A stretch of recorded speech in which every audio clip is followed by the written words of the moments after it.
Welcome to ADlibnd, where a group of amateur role-playing enthusiasts running a weekly livestream D&D game with a twist. The viewing public can vote on a large group of random concepts before the episode takes place. Once tallied, the DM will select 5 of the 10 most popular and tailor that episode of the game against the chosen ideas. Anything can happen, no episode will be the same. You can find out where to vote just below in the Twitch channel on Discord, on the Filthy Big Discord server. Okay, so a few things to note first. We are missing one person tonight. TD can't make it, but I believe he'll be able to make it next week. So just a little bit of a recap of what happened with the party. They had finished trying to solve a puzzle about who had kidnapped a Feldisha York, and that had led them outside of their home city of Modaño into a set of hills called the Eldritch Hills. While they had traveled there, they were teleported into a different land filled with elves. Luckily, they managed to get back after performing a service for one of the elves there, but that involves retrieving an item called the antler crown, as well as killing a large dragon-like entity when that happened. So we pick up this episode with the party arriving just back at the Eldritch Hills cave, where they've collected Feldisha's remains and are ready to set out, I believe. So I'll hand it over to you guys.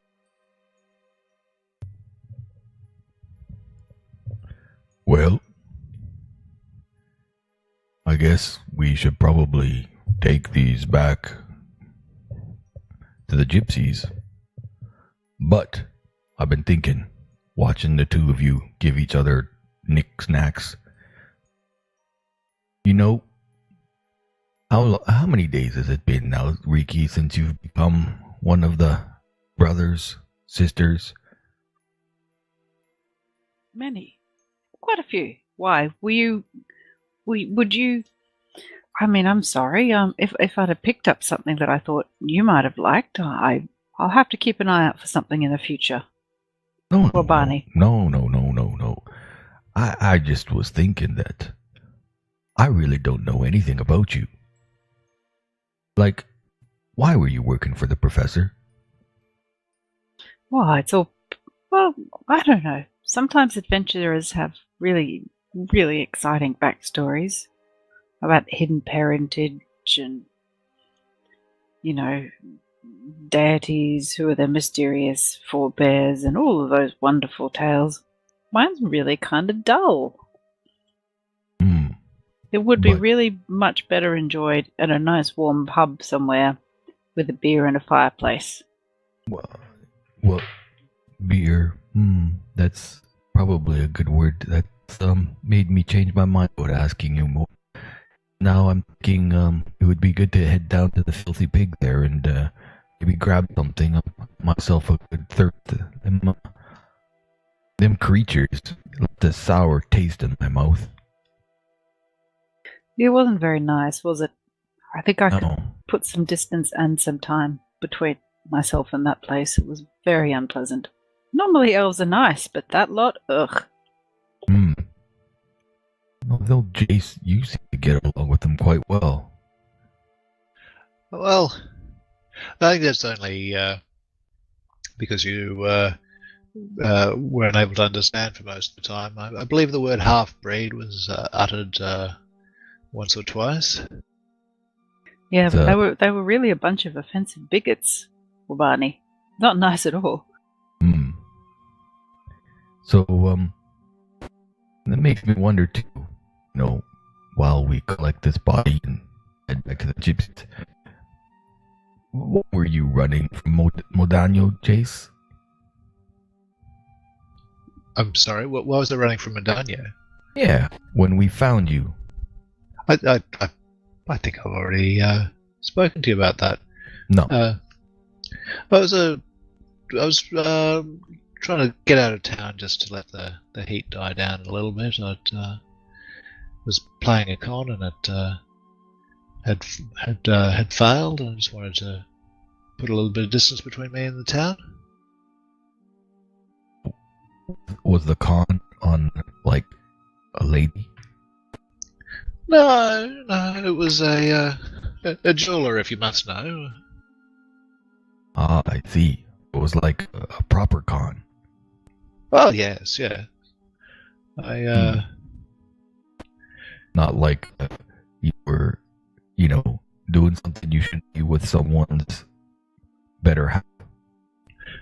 You're breaking up at the moment. I don't know if anyone else is experiencing this, but I'm really having trouble understanding you, Wabani. Oh, fuck. Yeah, I'm hearing a bit of static as well, but we'll try and press on as much as we can. Yeah, you guys take over. I'll disconnect and reconnect. Okay, well, perhaps we could talk a bit about this a little bit more in town, perhaps over a beer, a pint. That sounds like an excellent proposal. Do they have a pub called the Winchester in town? That's popping into my head for some reason. I really want to have a pint at the Winchester. There's no pub by the name of Winchester, but there could be something very similar in style. Oh. I feel like anything's an upgrade on the Filthy Pig. I'm not quite sure why Wabani and Alaric are so fond of it. Well, perhaps we can perhaps we can encourage them to broaden their horizons. Although Wabani is horrifyingly loyal at times. Indeed, he is. Oh, the Filthy Pig, because, well, it's a good price. That other place the place where we met with Cordwin and that girl you seemed, hells, that was expensive. I didn't find it that way. I found it very, very welcoming, that place. Can't recommend it highly enough. That one that you're speaking of, which is Courtier's Reprieve, is the finest inn in the city. So, and the Filthy Pig being the cheapest inn in the city. There's certainly a grade between those two where you'll find possibly a healthy medium. All I want right now is a pint, a nice warm fire, Well, some hot food, the and good gypsies company. are at the southeast gate, so That the sounds Filthy Pig perfect. is just right there. Oh no, I was just thinking of drinking with the gypsies. Ah, yeah. They tell me that the gypsies, they know something called the forbidden dance. I sure would like to see that. Perhaps I might have changed my mind. Maybe I just want a nice quiet drink. I can go have a pint and wait for this whole thing to blow over.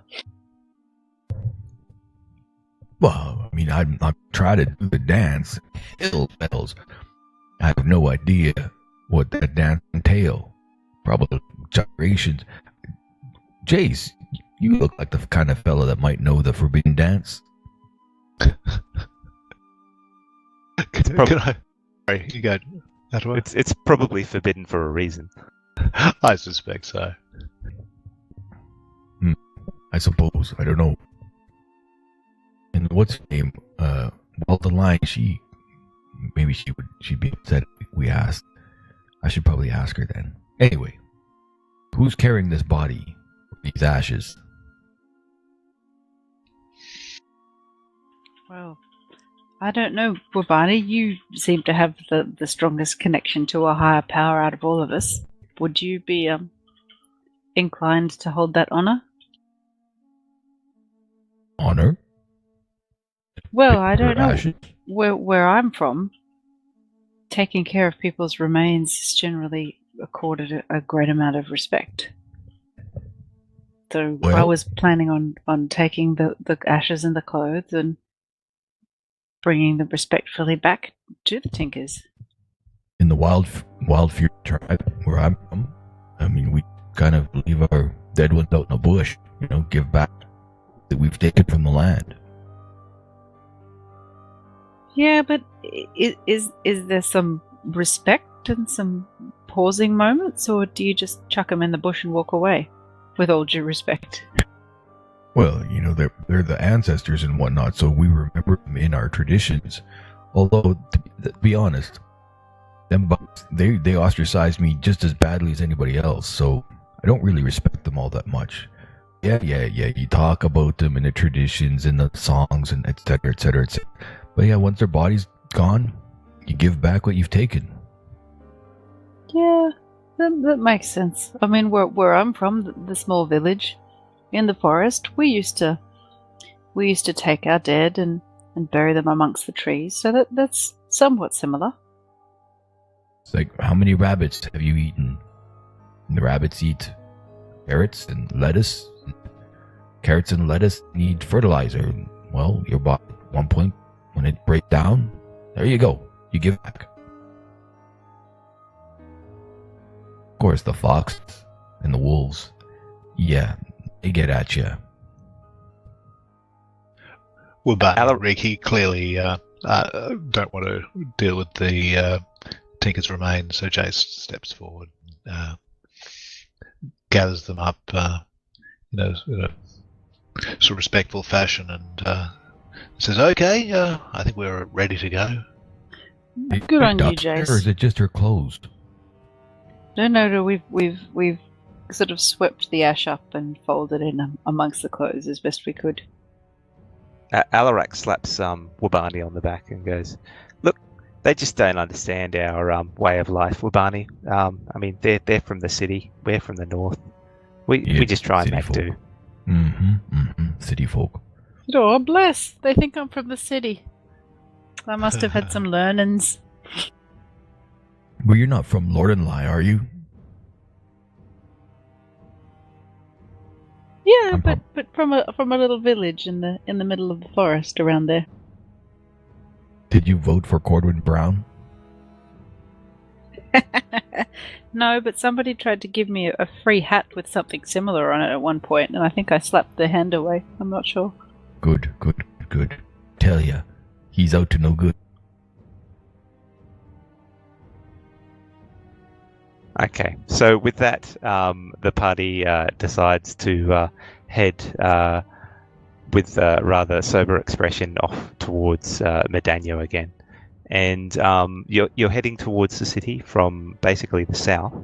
So do you want to be going past the Tinker's Bazaar, or are you heading for another location first?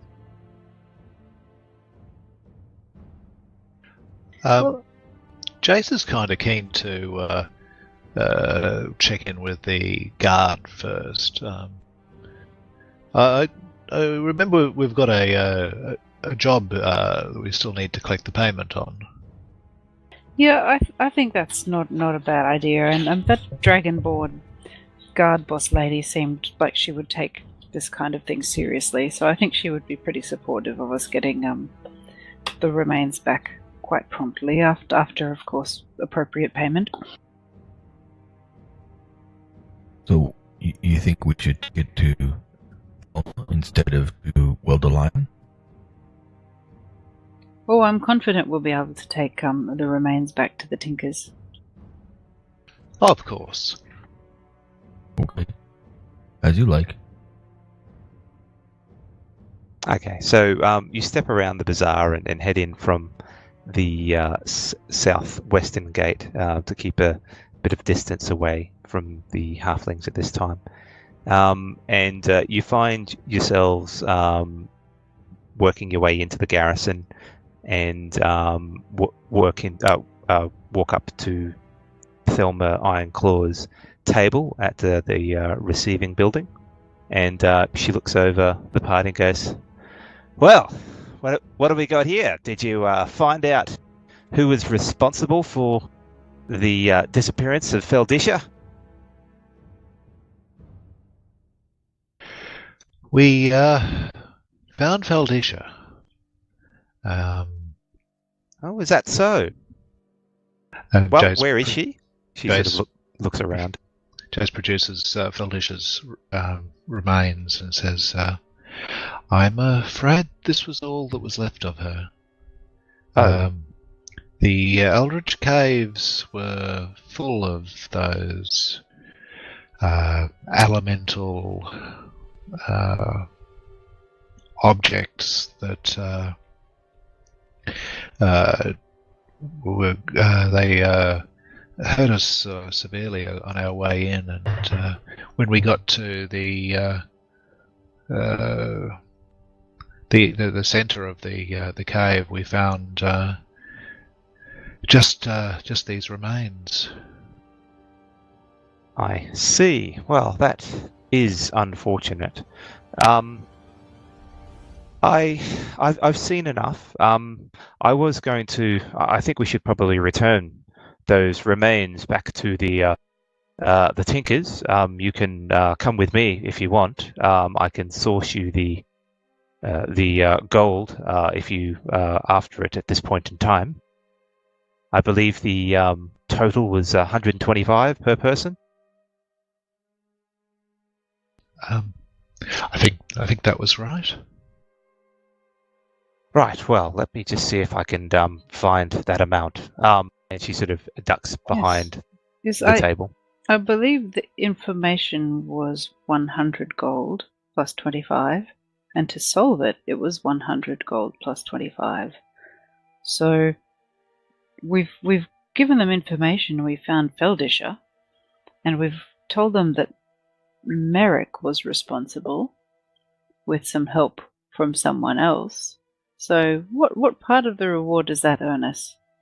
Oh, of course. How foolish of me. So that she does a quick calculation ahead. That adds up to about 250, I think. Right. Well, just a moment. Good work, Ricky. And you can hear her grumbling and mumbling behind the table.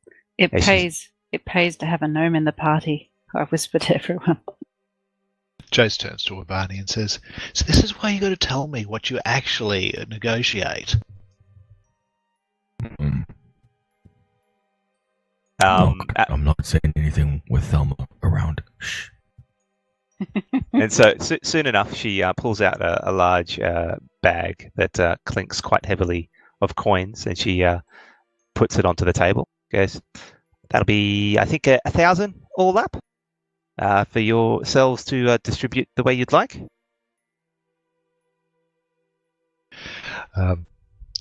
Thank you very much. Do you want to add the 250 each to your inventory? I'll add it for Alarak, who's not here. Gladly, thank you. I think I'd like to come with the guards come with Thelma to see the Tinkers. Ricky, Wabani, would you like to come too? Very much so. Very much so. I also want to show this little red gem necklace around to see if anyone recognizes it. Okay. So not Feldisha.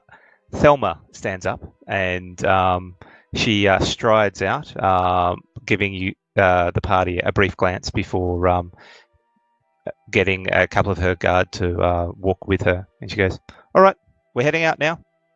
You coming?" Coming. Here we go. And off you head off to the Tinker's Bazaar, and you find that the bazaar, since last you were here, look like they're trying to pack up after that attack with the energy balls.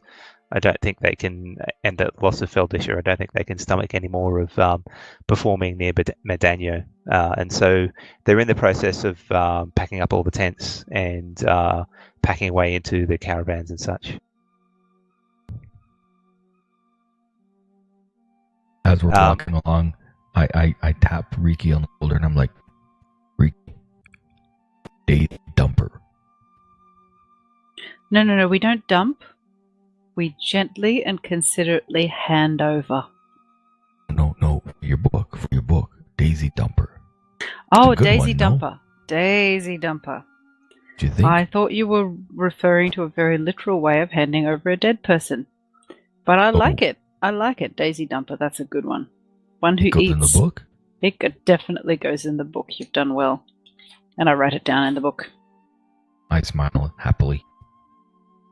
So Thelma leads you to Wedeline's caravan and raps quite loudly on the door. And after a small moment, you see the familiar face of Wedeline poke her head out.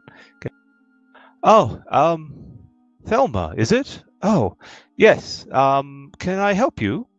And Thelma goes, well, I've got some good news and bad news. Good news is we found Feldisha. The bad news is, unfortunately, she's dead. And she hands up the package of Feldisha's clothes, and Wedeline sort of takes the package, recognizes the clothes, and just starts breaking down crying. You get the feeling that Thelma is not particularly good at dealing with people's feelings. Riki's just kind of halfway between laughing and crying slightly hysterically at just how bad Thelma is at breaking bad news. And so Wedeline goes, oh, that's horrible. I mean, me and Feldisha weren't the best of friends, but still, that's a horrible way to go.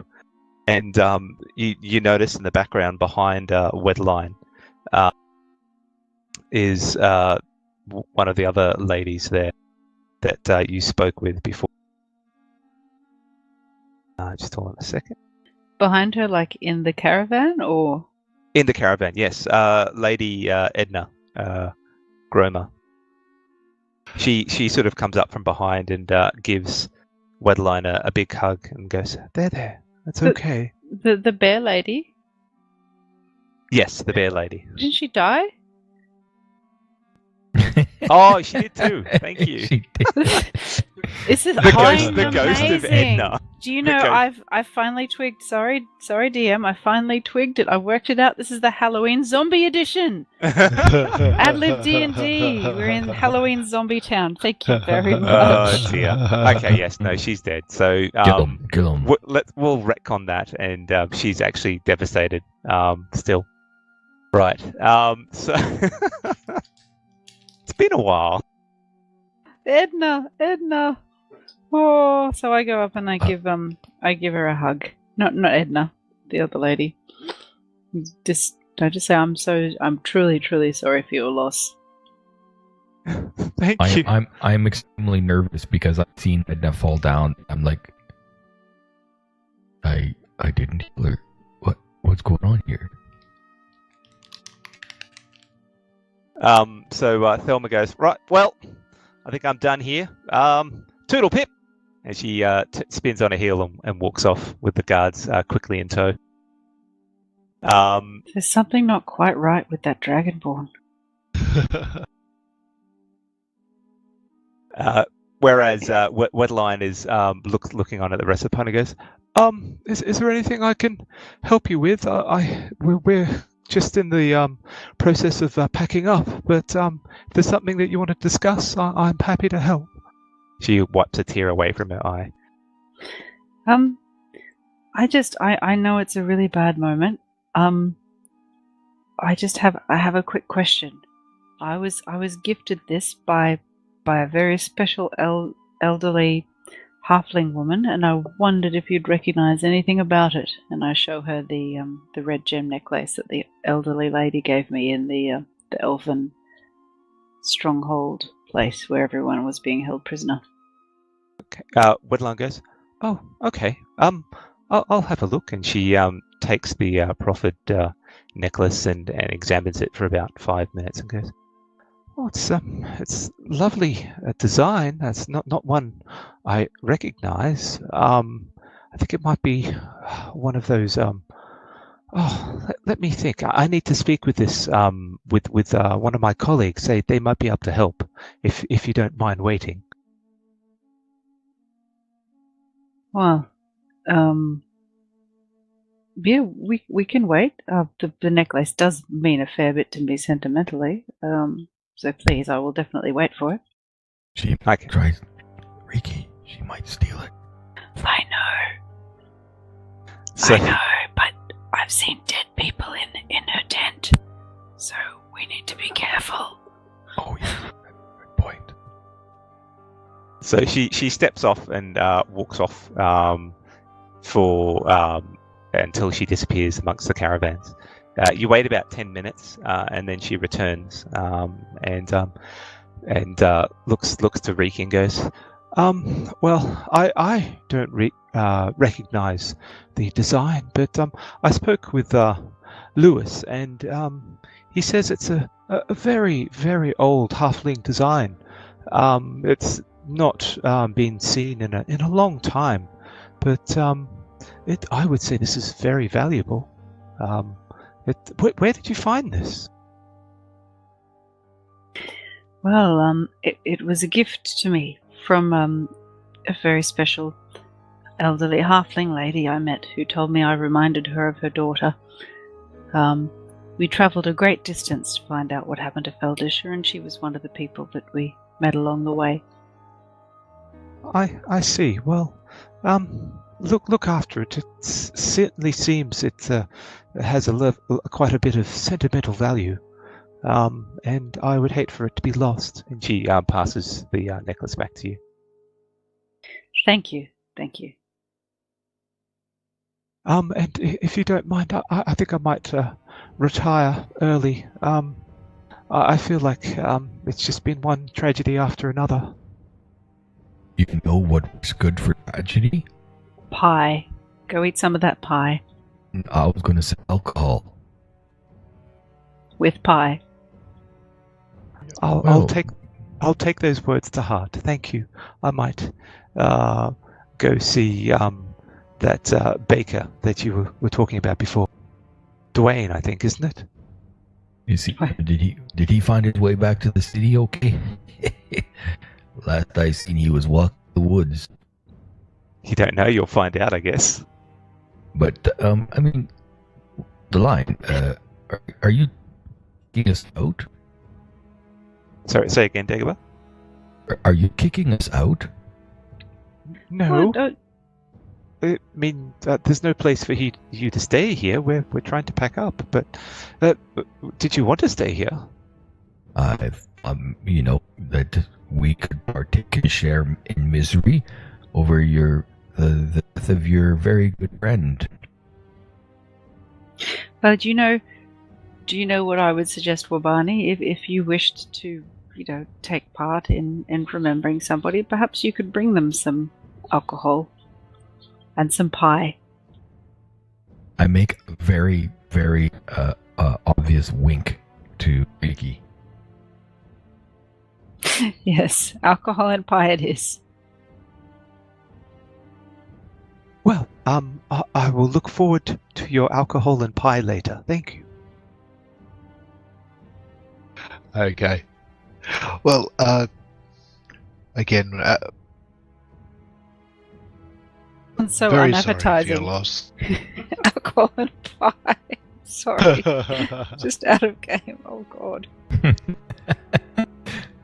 Don't you know that's what everybody does when they've got a problem? You want to watch something on movies when someone's got a problem? They drink alcohol. It's status quo. With pie. Well, Dwayne's Well, pies are fast. fantastic, though. It would be meat pie. That's true. Beer and a pie. Real good. I don't think this is a beer and a meat pie kind of place, though.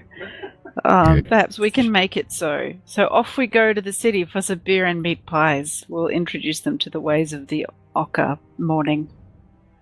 I follow Ricky and Jace out, and just constantly looking back at the line, a little bit puzzled.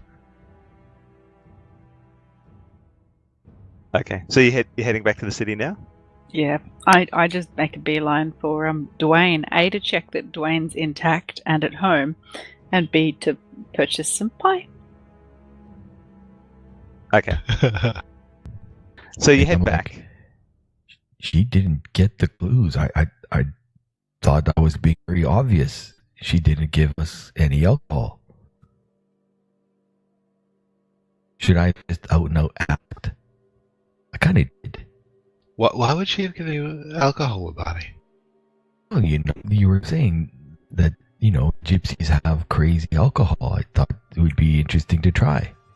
Yes, but they don't just throw it at people who say the word drink. I suppose. Just walk up to a the gypsy death and of a say, friend "Drink," and stuff. and they're like, "Here's booze." I I mean, thought, my deepest morning, because my world has ended. Here, shared misery, booze. You shared misery, so you bring it to them and you share. Go on, Barney. I'll buy you some booze. I'm going to buy see it if there's any myself. more of I that wanted- liqueur. It's Try not like something. you guys are loaded or anything. I'm going to buy 900 golds worth of. I'm not.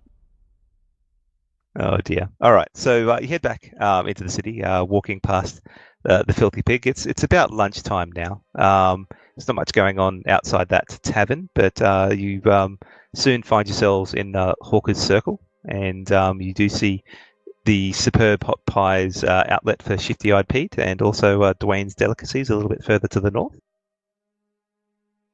Well, we could split up and proceed separately or proceed together. What would you prefer? Oh, I'm happy to go with you. I mean, I think that Dwayne has proven himself a hearty companion through adventurers and pies. That's two pluses to him. So let's head off to Dwayne. I'm going to Dwayne's. Okay, Jace will tag along.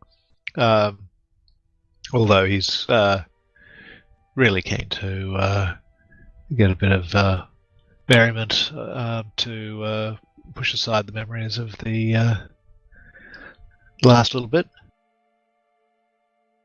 Okay. So you head into you see the door is open to Dwayne's establishment, and you walk inside, and you don't see him standing at the counter. I walk up to the counter. Is there a bell? There is a bell, yes.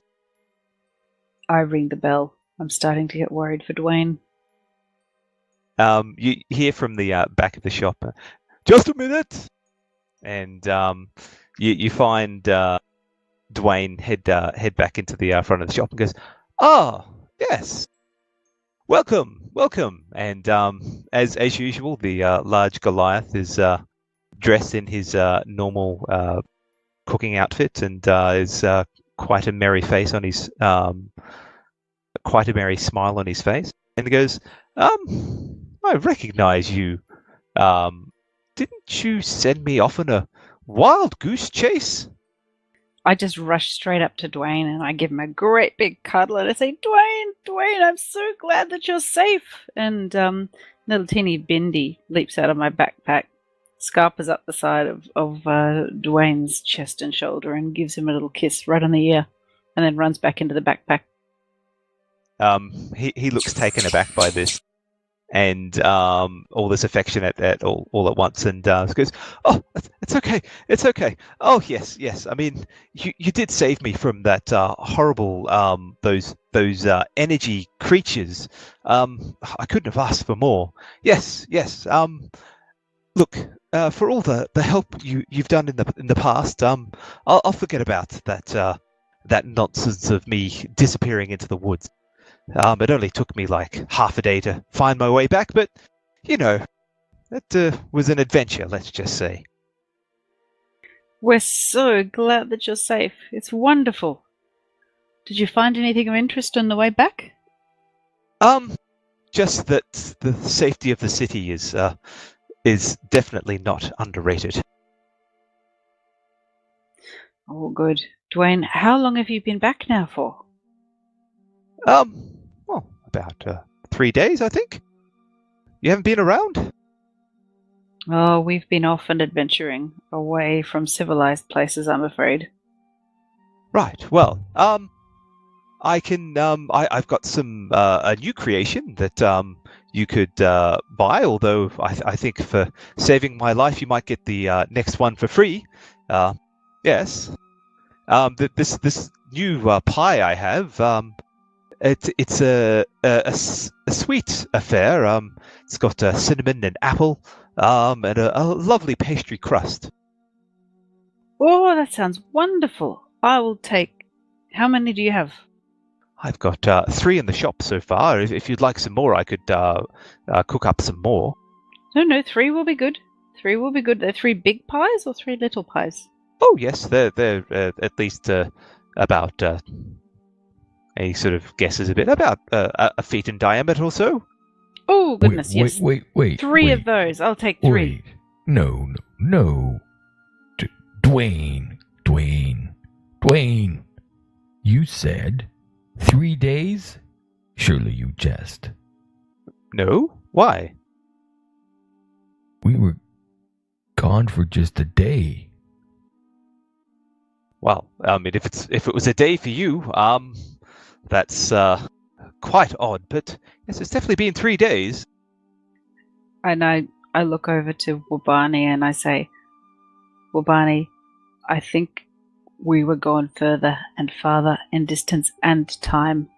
So 3 days is pretty good to get back. That was pretty lucky that we landed back so close to when we left. That's... That's... Yeah, maybe. A wise man and once Wabani told looks me... just puzzled. Oh, what? Don't try and use logic. Use your gut. A wise man once told me that it was all about wibbly-wobbly, timey-wimey stuff. That's the way I think about it. Okay? So just use your instincts. You'll be a good one for this one. I just think, poor Alarak, he kind of... I wonder... Well, I don't know if he's mentioned, but he's got a fiancé, and if traveling distance means losing time, I mean, we've been together now for nearly 3 years. How much more time has he lost? Alarak standing there goes, yeah, and has a very worried look on his face. Maybe your fiancé is an old hag now. Oh, I hope not. Right. Well, I don't want to think about that anymore. We need to invest this money in finding a way to get you home. I think that's a good idea. I've had a look at what we have so far, and some of this might help, but I think we need to look into it further. I just nod and ponder. Just as that's happening, Dwayne comes out from the back of the store and puts down 2 of the other pies next to the first one he brought out. Goes, here we go, 3 apple and cinnamon pie, as requested. Excellent. Thank you very much. And do you have any more of that delightful liqueur available? No, we're all out of that. But I hear Shifty-Eyed Pete has got some lovely ale. Goodness, not even any kind of alcohol. Normally I use the alcohol for the cooking itself. I mean, I'm not asking you for vanilla essence or anything, but it would be in some kind of nice liqueur or schnapps or something would be delightful. Well, you kind of cleaned me out last time. Okay, that's all Just right. what I thought. I'm not sorry. Not at all, Dwayne. Wabani, and I leave the store. come on, Wabani. This man has been our comrade in arms. Don't dismiss him so readily. Then I say to Dwayne, come on, please give me an extra pie for of any kind. Surprise me. And I will purchase these pies along with a free one. He looks somewhat perplexed at Wabani's behaviour, but goes, okay. Well, I do have this one pie. It's a bit of a crowd favourite. It's a See, it's got potato and some minced meat in it. I'll be back in a second. And he pulls it out of his warming oven and lands it on the table. They call it shepherd's pie. It's quite delicious.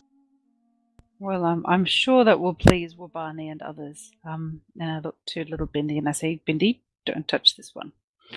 This is not for you. And so I hand over. How much do we owe you? How much do we owe you, Dwayne? Well, you saved my life. It's no trouble. You can have these ones for free. Oh my goodness, Dwayne, that is incredibly generous of you. Thank you so much. And I gave him a great big hug. But I would like to actually pay for some nuts. Right. Well, I think I've got some nuts in the back. Possibly some pecans. Yes, that'll be 2 silver, I think. Actually, no. Sorry, 1 silver. Yes. Okay, I give him 2 silver anyway. So thank you for the nuts. And he comes back with a bag of nuts as a mixture, some pecan and some walnut in there. I say, oh, you are going to love these, Bindi. And I sort of, because I'm a bit little and these pies are all like a foot long, so I might need a bit of help with them. But I try and carry them as best I can and start to make my way back to the Tinkers. Seeing your discomfort, Alarak picks up a couple and carries them. Okay, so there's a little teeny Riki balancing a massive pie over her head and being followed by Alarak. Who's holding 3 pies, but rather delicately. Okay. Unless Jace is willing to help. So Jace, you handle the booze. Follow us later. Okay, Joe's he goes to see Shifty Pete, and I'm already out of the store and standing in front of Shifty-Eyed Pete's place. So as Alarak gets nearby, he shoves one of the pies in your face. Well, not comically, but says, "Hey, carry this." I juggle it for a moment and give him a look, and I put it down on any table that's nearby, and I just Jace picks it up. I've got a new word to teach you, Wabani. It's called flounce. Is that a good one? Well, it's going to be familiar to you, mate. I might teach you after we have a bit of a drink, hey?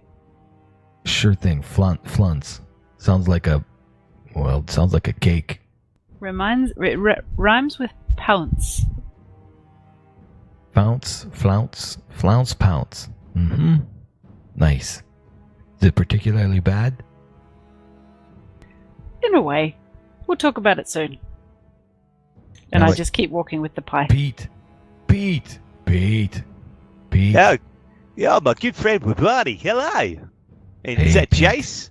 Jace with you? G'day, Yep. Pete. How you doing? Oh, good. Can't be complaining there. What you got those pies for? Don't you know my pies are the best? Yes, of course. I know very well. You see, I won't even touch those pies. They're terrible. That's what I like to hear. Now, how can I help you? I was curious, Pete. What would you do if I called you Shitty-Eyed Pete? He ignores Wabani and looks to Jace. How can I help you? No. I'm not trying to be insulting. I'm just curious. How would that make you feel?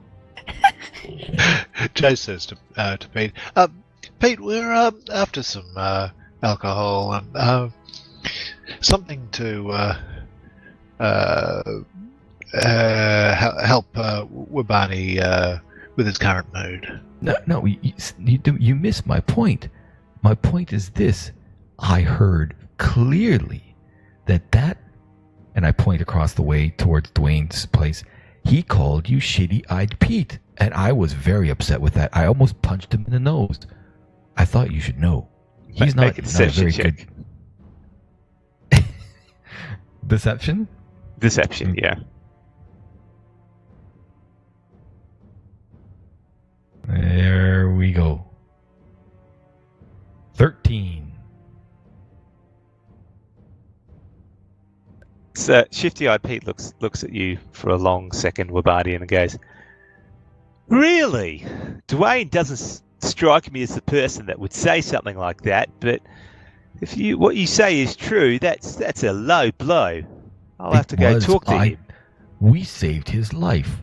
And I was really surprised that I think his guard was down when he said that. Because I'm pretty sure, like he probably wouldn't say that. You know what? I think he works with Cordwin Brown. Alarak sort of nods at your statement. Well, I don't know this Cordwin Brown, but I'm going to go speak to Dwayne when we finish up for today. Thanks for that. Well, you're most welcome. Not needed. And I would totally, if you've got another slab, flat, whatever you call it, I would love to buy some from you. Oh, I got another one of those. That'll be about, I think, 2 gold. And because you're such a good person, here's 1 extra gold. Oh, thank you. And look, you guys seem to have a bit of gold. I've got some interesting items I'll buy it. You might know, like some healing potions if you're feeling a little hurt. I'll buy it. Oh, really? Well, just hold on a second. I'll see what I've got. And he sort of ducks in, pulls out the slab that you'd ordered before and goes, well, I've got a couple of normal healing potions and I think 1 superior. Ooh.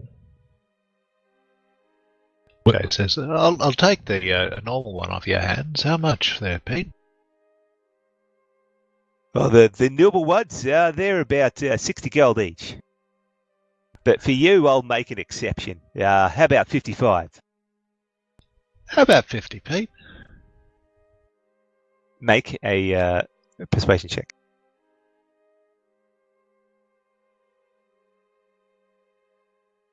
$14. Oh, you're twisting my arm here. Look, I got to make a business, but right, well, yeah, 50 gold then. How many do you need? Just the one, thank you very much. All right, pleasure doing business with you. You can add potion of healing. Do you want me to add that to your inventory? I just did that, thanks. Okay, and Wabani, how about you? Do you want that superior healing potion? It's quite a stunner. Yeah, of course, Shifty. Not a problem. I would totally buy that from you. How much did you say? Oh, the superior. Well, these are hard to come by. Let me just tell you, for a friend like you, I couldn't go any less than 1,000 gold pieces. My heart, someone, I'm gonna fall over. Listen, it's good stuff. I believe you, Shifty. I believe you, and I tell you, if I had the gold, I'd buy it. But sadly, I do not. Well, when you do, let me know. 1,000 gold for a bottle. My goodness. It's got quite a pick me up. I'll tell you that. I believe you. I do. Next time, I tell you, it'll happen. I've been saving up some platinums. Well, I mean, I think I've got a greater healing potion here as well. That one's a bit cheaper, about 400. 400 for a greater. I'll take it. And I pass over that. Done. I was concerned. I was going to change that into platinum because 400 gold is a lot to carry around. But here you go. So he takes the gold and secrets it away. And do you want me to add that potion of greater healing to your inventory? Sure.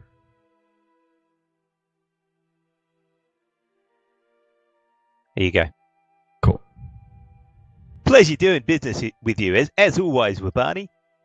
And thank you for that tip about Dwayne. I can't believe someone like him would be so ruthless with his what he says to customers.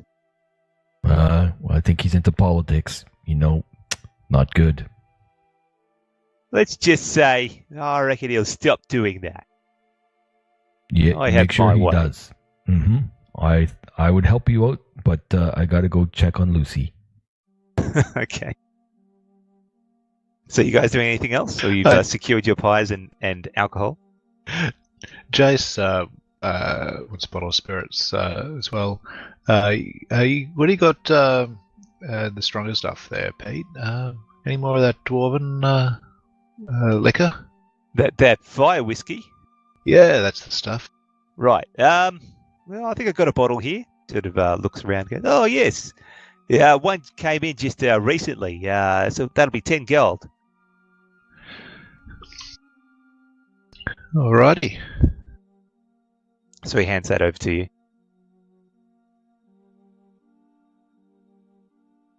Add Firestone whiskey into your inventory.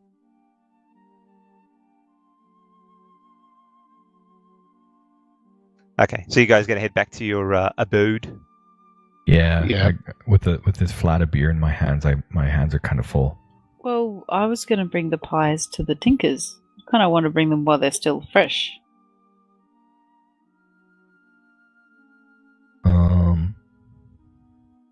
Well, how about I meet you back at the place? I really should check on Lucy if we've been gone for 3 days. Poor girl. Yeah, I mean, she might have aged 50 years. You should check on her. I mean, sure, that's kind of scary. She'd be, like, old enough to be my mom. Your mom is 50? To be honest, I don't really know. Okay, right, it's probably rude to ask. So you go check on her, and we'll make our way ahead. Well, I'll make my way ahead. I don't know what everyone else is doing. Yeah, Jace will follow. Okay, so as the Alarak decides to head off with Wabani, so we'll go with Riki and Jace first. You head back to the bazaar. Do you head towards Wedline's caravan? More of the general. Is there a general common area where everyone's gathering? Or at least more active? There's a lot of hustle and bustle at the moment. There seem to be pretty much no more common areas because they're almost all packed up. The caravans are sort of in the process of just finishing the final touches. Then they're going to be bringing the horses in to saddle them up. So they're looking like they're getting ready to leave more so than anything else. Okay. I walk up to the area where the most people are and I said, "Good people, I know you've had a tough time here and you've lost much. I just wanted to take this moment to express our condolences and offer you, in the way of mourning and memory, some food and sustenance for your journey. Shall we break pie together as friends before you leave?" One of the halflings walks over and goes, "Oh, that's very kind of you. I wouldn't mind, and I think some of my colleagues here wouldn't mind having some." Please share. You're all very well spoken and much better people than than some would say.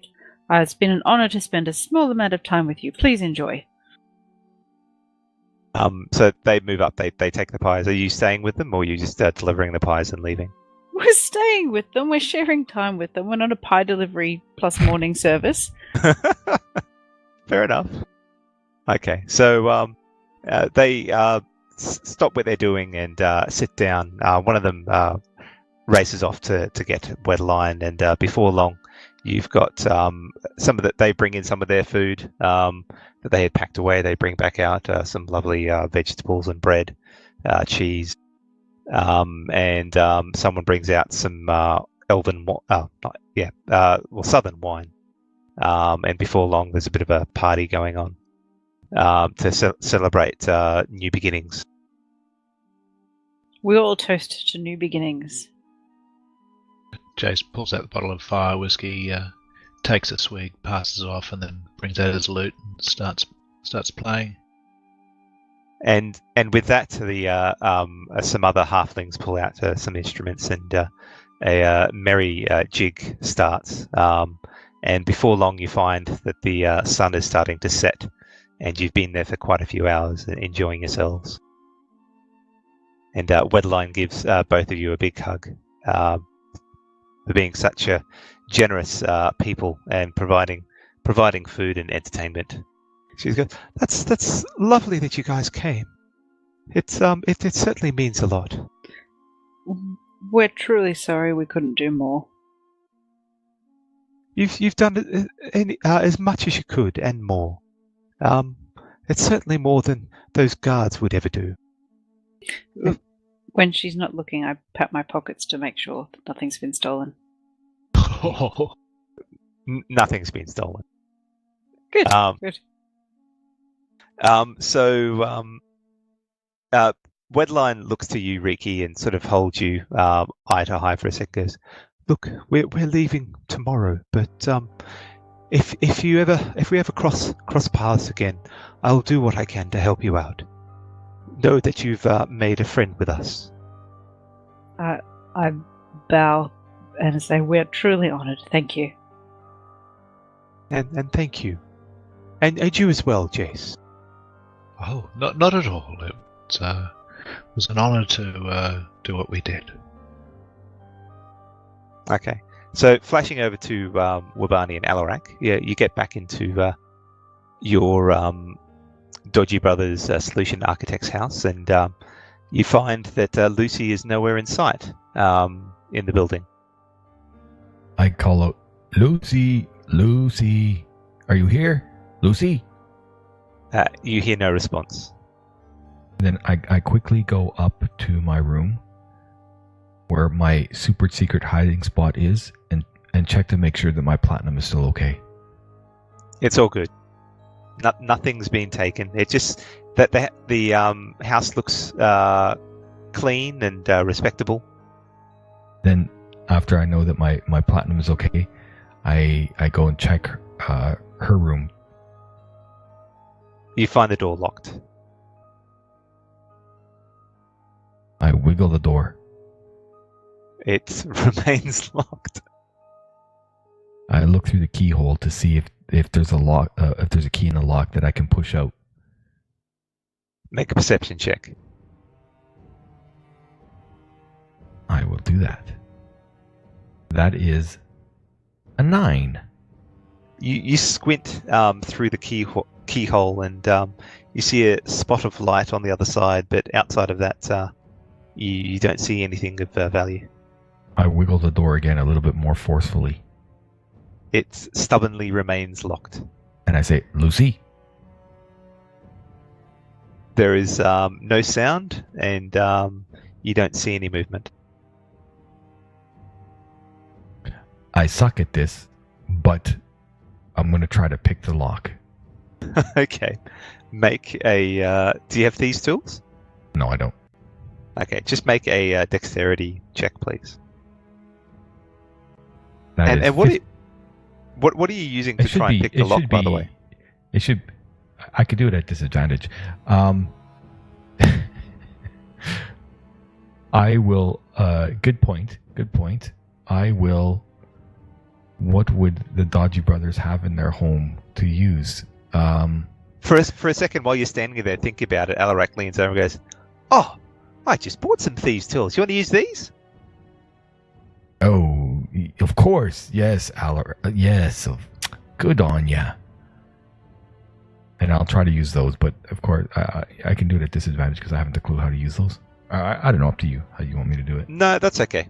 So you start working away at unlocking the door, and after about 5 minutes of tireless work and a couple of bent thieves' tools later, you manage to pop the lock. Perfect job, don't you think, Alarak? I did it. When you hand the thieves' tools back, Alarak looks at you, goes, "You know, you owe me." What are you talking about? They were like that when you gave them to me. They were not. We'll talk about this later. Oh, right. Well, look, how many times have I healed you and never once charged you? Well, you know, you've got that other spell that, you know, mends things, right? Can't you just mend the thieves' tools, please? Well, damned if I can do that. Yes, all right. I'll try. So I'll quickly try to mend them. Okay, so without much trouble, you repair the thieves' tools, and he looks rather mollified afterwards. Didn't think that would work. How about that? All right. And then I'll wiggle the door again. And the door opens. As you open the door, you notice that Lucy's not inside her room. Do you smell any blood, Alarak? No, should I? I don't know. Wait a minute. I guess the door wouldn't be locked if she was hurt. Unless someone broke in, they hurt her, tied her up in a room. Let's look in the closet. Look, Wabani, the door's locked, and now you're going in and trespassing in a room. Do you think this is a good idea? Yes. Of course. I mean, wouldn't that be what that... Okay. Can you make a general perception check, please? You probably know more than me, Alarak. I mean, you've got some... Oh, look at that. That would be a natural 1. Plus 6, 7. Okay. So, are you heading into the room? Without a doubt, unless Alarak stops me. Can I? He just stands there and watches as you enter. Can I get you to make a dexterity saving throw, please? Oh, lovely. Lucy, you little rat. That there is a dirty 20. All right. So you step towards the center of the room, and then you hear this rattle above you. You're quick enough to step to the side as a bucket of what seems to be paint lands on the ground and splatters the floor. Oh, shit. Guess that means I gotta clean that up. Wait. I want to try to catch it before it hits the ground. Can I? No. You just have enough time to dodge you out of the way. Okay. That little minx. Did you see that, Alarak? Why would she ever do such a thing? Maybe she's had this happen before? No. Come on. You think? No. Let's look. So I look through her room to see if I can find out where she's at. You don't think she's at that... where the hell was she at the other day? The church or the school or the hospital? What, I don't know. I'm trying to think. I can't remember. You can make a history check if you want to try and remember. Okay. I think I got it in my notes, but that's a 3, so... That's a 3, yeah. Aside. You can't bring to mind immediately where she might be. But she's certainly not in a room. After you look around, you can't see any sign of her.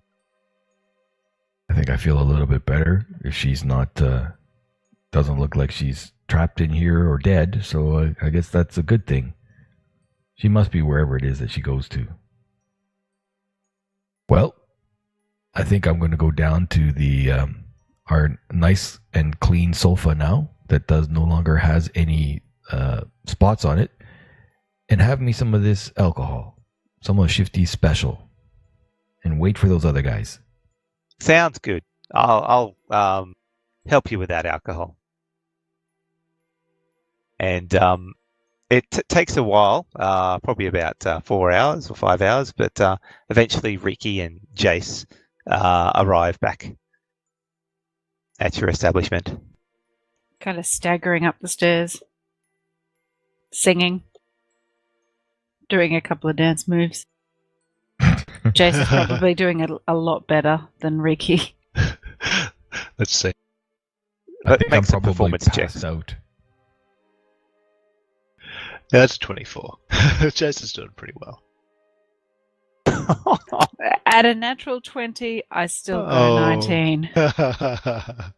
So Jace knows his dance moves and is doing a fantastic rendition of one of the local jigs. But Riki is keeping up. She might not be a natural at this, but this alcohol has given her a level of inhibition that is giving her the ability to follow Jace with even the more complex steps. Plus the apple pie. Certainly plus the apple pie. I say, oh, Wabani, you missed it. You missed the dance. Wabani is out cold on the couch, and you can see all 24 bottles are empty.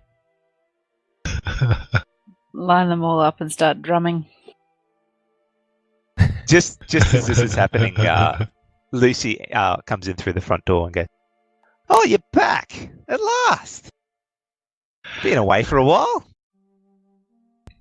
But people keep saying that.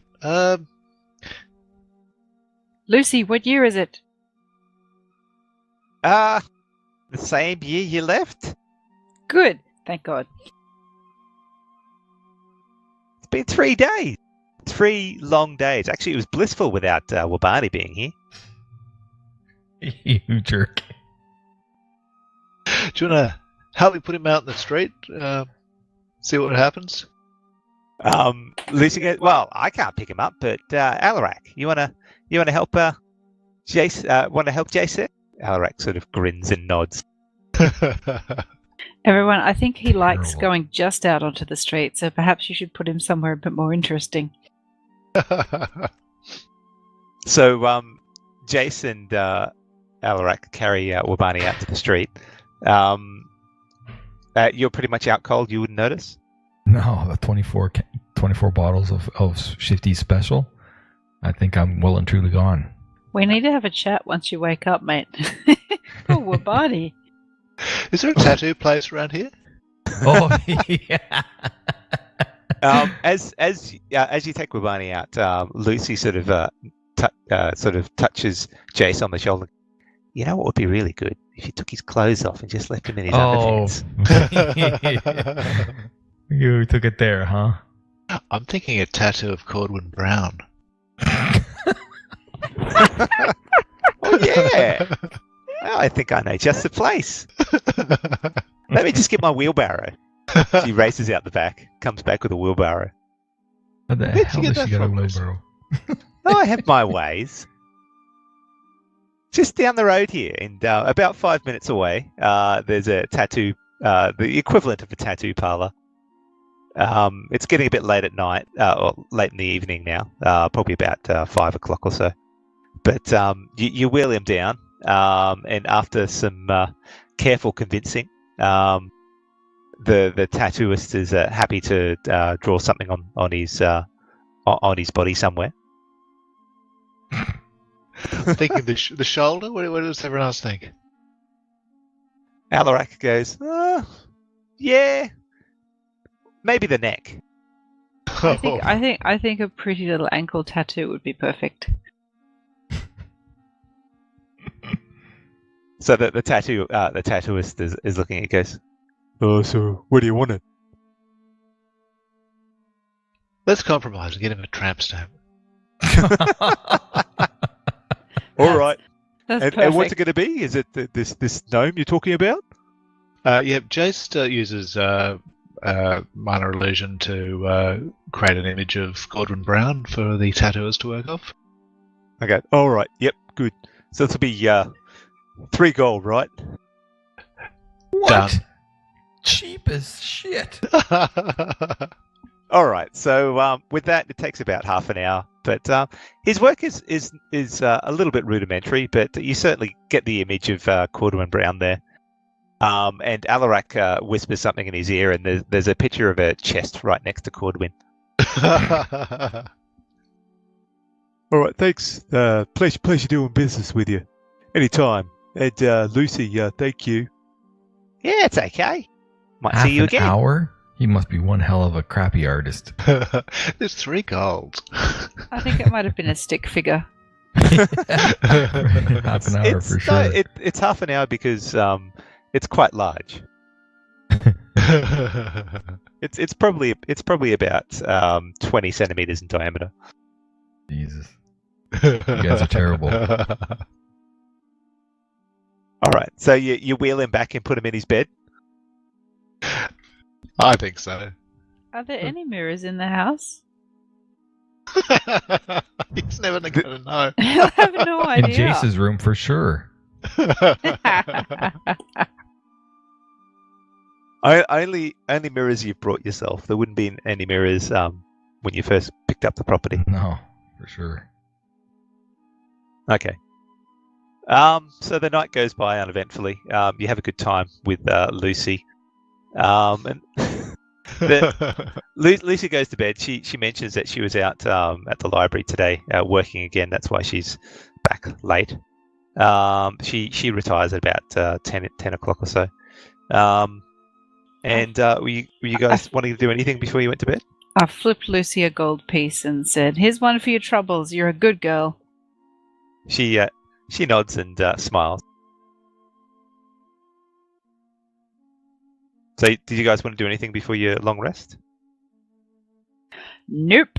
No, I think I have a look at my spellbook. Do I have enough empty pages for one of my new spells?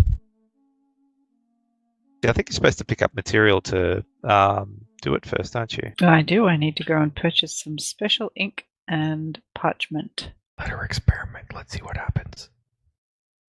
I could just write the spell on you and see what happens. Well, Bonnie didn't say a thing. Well, Bonnie's knocked out. Leave him alone. You already tattooed him, damn it.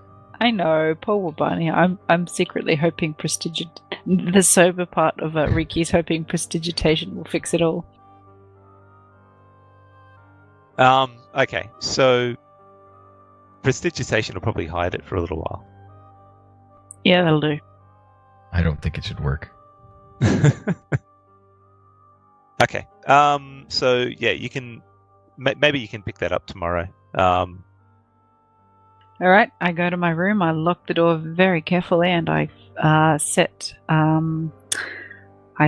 the little silver thread all around the room in case somebody wants to tattoo me, and I fall asleep. And you, Jace, do you want to do anything? No, Jace. Sees everyone else turning in. He decides to turn in himself, and Okay. Just takes the usual precautions. Mirror at your bedside table. Mirror to over there. Hair set up properly. You know those sort of precautions. Those sorts of precautions, yeah. Hair gel on hand for emergencies. Indeed.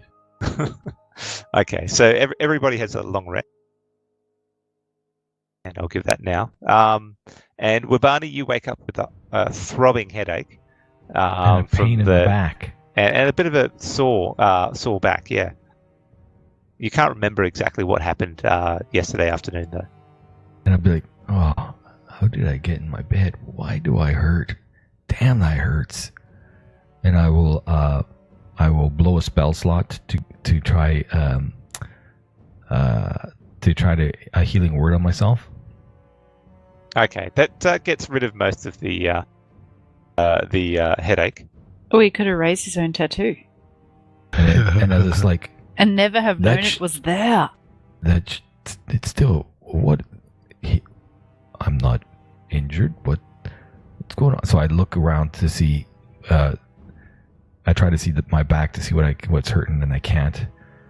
And I'll come... I'll go across...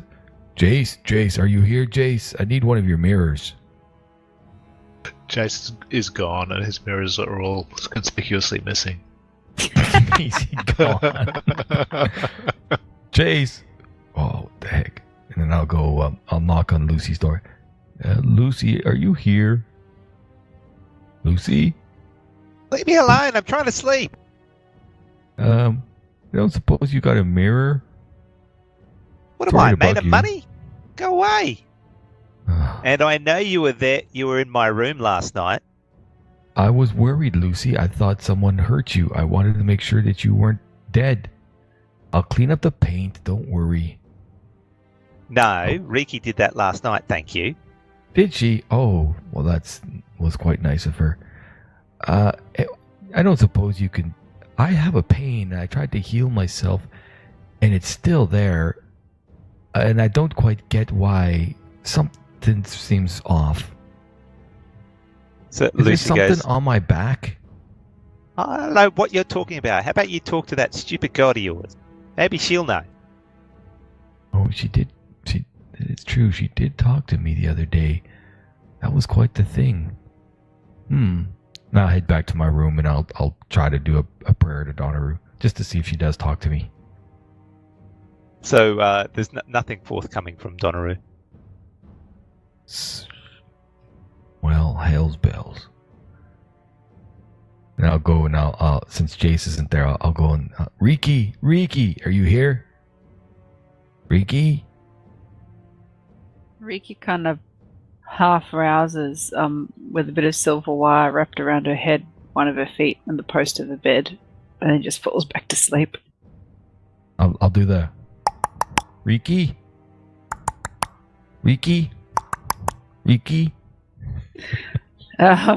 Little Bendy just scampers up to the door, swears at you for a bit, and then runs back into the bed and hides under the pillow. This is just not good. What's wrong with everybody? I mean, I could use a bit of water myself. I'm not feeling well, actually I feel pretty good after that healing. That's a good thing about being able to heal yourself. You don't get what do you call it? The thing you get when you drink too much alcohol the next day. Yeah, that thing. Well, I guess I'm okay. So I'll put my blue robe that I got from the elves back up. My super cool blue robes. And I'll just head down to the reception area. Okay. So Alarak is down there cooking breakfast. It smells subpar. I will not partake of anything he's cooking. Alarak goes, so you want to? I found a rat in the alley behind our shop, and you want some rat this morning? No rat. But you can give some if you find Jace wherever the hell he is. He go out carousing. Did he even get back last night? You don't remember anything. Have you seen how much alcohol you drank last night? I drank them all. You did, and then we had to take you up and put you to bed. I hurt for some reason. I healed myself. I don't seem to be injured, but I still hurt. Doesn't make any sense to me. Maybe it's Donaroo telling you shouldn't be drinking that much. You would never say such a thing. What do you know about Donaroo? You shut up.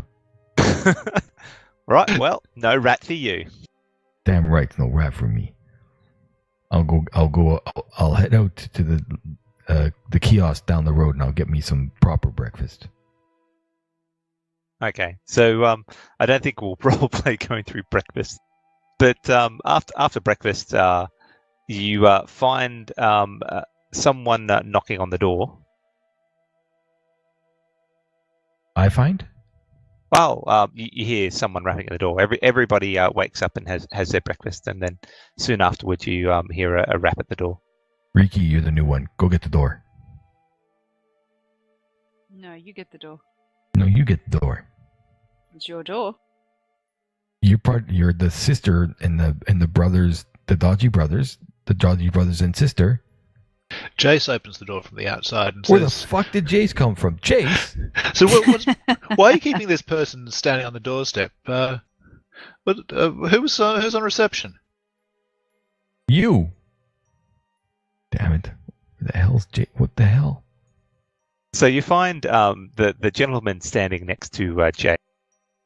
Seems to be a human approaching his mid-40s. He's got early pattern baldness set in, but he's trying to hide it with an awkward comb-over. He's wearing a heavily ink-stained light blue robes and a pair of spectacles. There also seems to be a bit of a bored expression on his face. And he talks to Jason and addresses the rest of the group here. I seem to believe that you guys are the Dodgy Brothers. Is that so? You are correct. We are solution architects. Please come. Have a seat. Right, well, thank you. And he sort of wanders over to the couch that is now cleaned. Does not have the stain anymore. Sits down and goes, I've got an interesting proposition that I'm hoping you might be able to help with.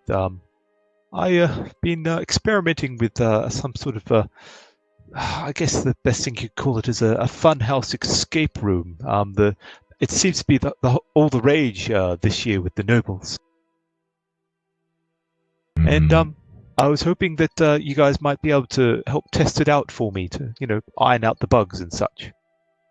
What is a fun house? Ricky says. Well, we put someone in a group of people in this house, and they have to follow the clues to find their way out of the house. It's a fun time where you get to work together and see all sorts of interesting and fantastical things. There's a bit of magic involved, Are there dragons in this fun house of yours? What? Dragons? No. Why would there be dragons? Do you kill people? No. Good. Have I got the right people? Indeed. I am... Many questions. It's part of what makes us such good solution architects. Right, So, well... You're looking to pay your testers, I take it? Yes. I guess. As long as you, find out a few bugs and iron them out, yes. This house has bugs. What kind of bugs? Things that, like clues that are difficult to deal with, maybe moving parts that don't work properly, that sort of thing. So, do we need to make like a defect list? Just, I'll be in communication with you when you're inside. You just tell me what you find that is a problem, and I'll write it down. Will we be locked in? That's part of it, yes. So you're planning for people to pay you to lock them in a house? Like I said, it's a bit of fun. They get locked in. If they have problems, we can let them out. But part of the fun is trying to work your way out. Rich people are so strange. They have a lot of free time on their hands. Okay. Well, I think this kind of job, well, I'll have to confer with my co-business people about the kind of fees we would be paying for such a job that would require obviously multiple skills. Indeed. Did you have a price in mind? So I don't believe I caught your name. My name is Gordon Fillinsworth. Yes, it shouldn't take you more than a couple of hours to get out. Seeking maybe like 30 gold each for your time. And just briefly, has the house harmed anyone else before? Well, you'll be the first people in, but I haven't set up any traps that are supposed to harm people. It's just, problem solving. Is the house that you built the site on, does it have a history of haunting? There's no burials of pets underneath the house, if that's what you're worried about. No. Ah, so you've salted and burned any unusual remains you found. Very good. Yes. I mean, I know it's not the most wealthy of endeavors, but it shouldn't take you too long to do.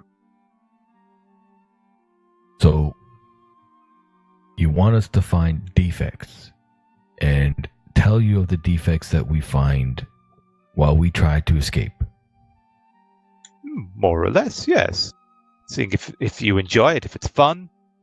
I mean, I'm trying to tailor this to some quite nobles that are quite hard to please sometimes. So I'm looking for a little bit of outside help, if you know what I mean. You know what, guys? This might just be the bit of light entertainment we need. Well, wait. What happens? Do we still get paid if we find no defects? If you make your way through and don't find any defects, that's good. I mean, it means I don't have to fix anything. And if we find 100 defects? Then I'll take note of them. We don't get more money? Like maybe 5 gold per defect? No. I'm hoping that you will be honorable enough to actually tell me the defects and move on. Honorable? What if it takes us like 3 days? Look, if it takes you 3 days, I will compensate you let's say 20 gold a day. Okay. Is this the kind of house with holes in the wall where you can watch our progress? No, but I will be able to be in communication with you. But I've got a layout of the room of the house. But no, I can't see what you're doing. Okay. I'm in. I'm in. Agreed. Alaric turns. So, I guess I'm in. Been meaning to try out this sword we found. And can we clarify the fee, please? It's 20 gold. If you're in there for more than 24 hours, it's another 20 gold per day. Is that sufficient? Per person, right? Per person, yes. Excellent. This could be quite enjoyable. Yes, I'm in. Okay. Well, I will give you the address. It's near the noble estates, but we will be doing this just as the sun is setting tonight, if that's possible. Adds to the atmosphere. Do you understand? How did you hear of us? Well, it's a funny thing. I was doing a bit of research, and a little girl I met at the library was speaking some good things about you. Ah, yes, that would be Lucy. She's our daughter. Now, one more question. Do you know Cordwin Brown? Cordwin who? Excellent. I'm in. All right, excellent. Well, here's the address, and I will see you just at dusk, if that's possible. I'm going to insight to check him as he walks away. Okay. Roll insight.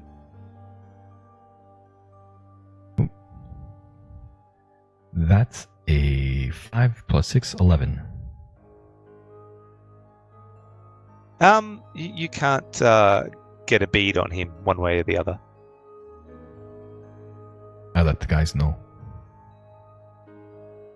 And I rub my lower back. Ooh, that smarts. Tingles a little bit. Okay. So, did you want to do anything to prepare, or are you just going to wait out the day?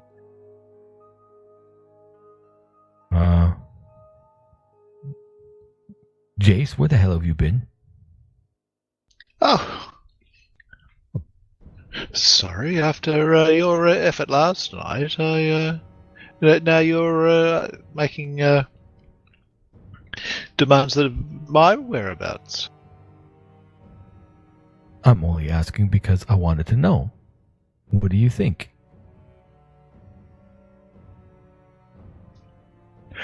I went out to get a spot of breakfast and check in with a few people that presumably been missing me for the last 3 days. No, I don't care about that. I meant about Gordon and Philinsville. Oh, he seems to be, a likely mark. 20 gold for a few hours' work. Seems like. Why? Seems like Lucy's earned a bonus if this works out. Why would he? Why would he say that we need to get prepared? Oh, I have no idea. He didn't say that. Ricky? I said that as a DM. Fine. Ricky decides to go and get some parchment paper and some ink. Okay, so you can go out. You can find some parchment paper at a place up near the north called Foreign Antiquities, and you can source the required ingredients to memorize it or put those spells into your spell book. And how much would that cost me? So you got a level 1 and a level 2 spell, is that correct? Blur and silent image. Yeah, so that'll be 150 gold. Okay, per spell or for total? For total. Okay, It's not a 50 problem. per spell level. Okay, that's paid and deducted. So I will be scribing those over the course of the appropriate time. Yeah, you can do both of those before you have to head out this afternoon. I'll be walking around the neighborhood looking for the clothing store that I'd seen that might had a mirror. Okay, so you wander up. You could probably head with Riki up to the square where Foreign Antiquities is. There's also a place called Court Dressings there that does clothes. So I'll just. I'm not going to tell anybody anything. I just walk in and go directly, find a mirror, go directly to it, and drop my robe so I can see. Why does my back hurt? Okay, so it's a bit tricky trying to get a purchase on what's making you smart on the lower back, but after a bit of angling and getting a good position, you can tell there seems to be some sort of mark or smudge on your lower back. It's hard. It seems to be some sort of image, but make a perception check. I roll the Constitution. Perception check is 8. It's from what you can gather, it seems to be some sort of figure, and could be a chest or something next to the figure. It's hard to work out whether it's a human, a halfling, or a gnome from the image. But I recognize it as a tattoo. It's definitely a tattoo, though. Yes. Okay, I think I'd probably I'd faint or be close to fainting. That's why I rolled the Constitution. Okay, well, you definitely faint with a roll of 5 for Constitution. Fall over dead away into the store. So after a moment, you feel a slap on your cheek, and a man is leaning over you, going, Are you okay? Definitely not. I think I've been bewitched. Someone put some kind of a spell on me. Look. And I point. Okay, that's a tattoo. Looks to be some sort of gnome, I think, if what it looks like is right. It must be magic. Look. Are you sure?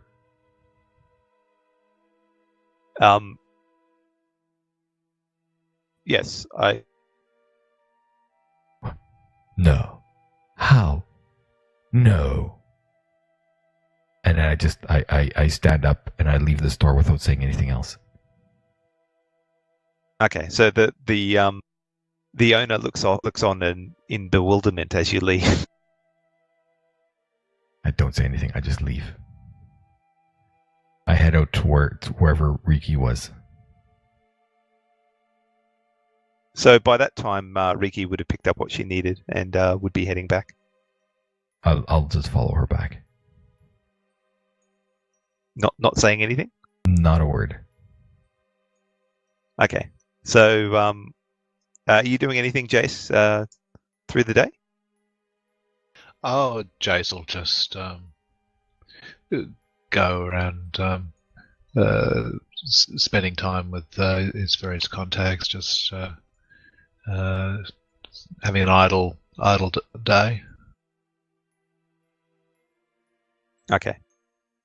Alarak doesn't do too much today. Are you going to do anything else for Barney, or you're going to mull over what's happened to your back? Oh, I'm not mulling, but I won't say anything. Not now. Okay. The moment is not right.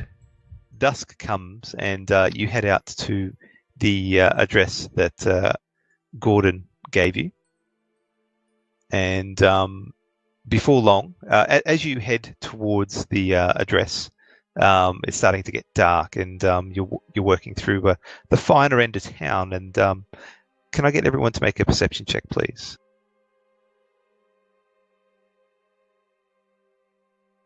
Oh man, I'm rolling like crap. I'm still a bit hungover, clearly. A 9 for Obani. 19. So Wabani and Riki seem to be heavy in conversation, but Jason notices up ahead a black cat sort of run across in front of your path. Looks back at you for a moment, Jason hisses before disappearing down an alley. Seems to send a chill down your back.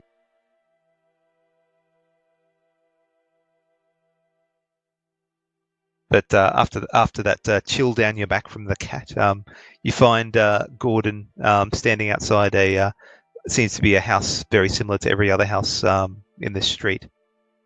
And he sort of waves you over and goes, "Oh yes, excellent. You're here on time." Did Gordon just appear where the cat disappeared? No, that was a few minutes beforehand. Okay. He doesn't magically appear. Okay. Right. Well, this is the house that I've been working on. Would you like to head in now? Just let me take it in. And I just kind of stare at what the house looks like from the outside. But what I'm really doing is I'm doing a ritual to detect magic. Okay, so you're going to stand there for 10 minutes taking it in? Yes. 10 minutes taking it in.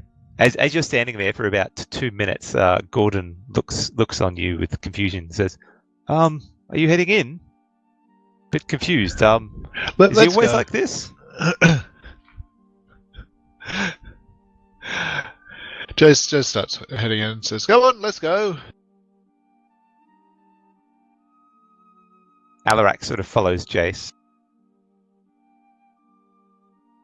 Obani's still deep in his I'm in. concentration. Okay, so the rest of the party goes in and Wabani's just standing there. Yes. Sounds like it. Gordon sort of steps up to you and sort of pushes you on the shoulder and says, "Are you okay?" Oh, for that what, Gordon? I was deep in concentration trying to help you out and find the first defect. Fine. Where's everybody? They've already gone inside. Oh, all right. And I guess I reluctantly follow inside. Okay. So after passing through the threshold of the house, you are faced with a grand-looking receiving room. It is relatively well lit by lanterns interspersed around the room. There are 3 doors leading out of the room. The one that you came in on, a door to the left and a door to the right. There seems to be no windows on the outside wall. Soon after you enter the room, a liquid starts to fall from the ceiling. On closer inspection, you notice that it is red and viscous, being very reminiscent of blood. Tacky. I walk over and have a sniff at it. It certainly smells of blood. As you do walk over and look up, you see there's a few large red oozes above you on the ceiling. And I think at this point we might look at going for a 5-minute break. Okay. You are listening to ADlib&D. Now let's get back to the adventure. Welcome back, everyone. So last we left off, the party had just entered the Funhouse, and they looked up to see some blood oozes dripping some blood rain onto them. Now the oozes have fallen from the ceiling, and they seem to be interested in the party who have walked in. Can I get everyone to roll initiative, please?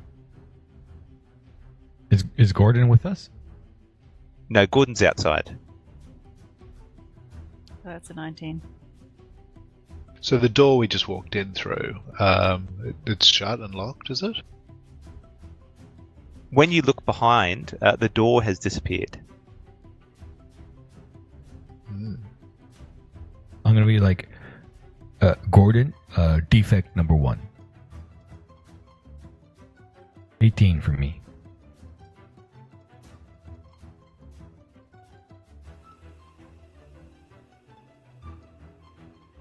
Did you make this map, by the way? I did not. No, this is a map that was made by Chris from Game Tile Warehouse. Yeah. Okay, Alarak is actually the first to move.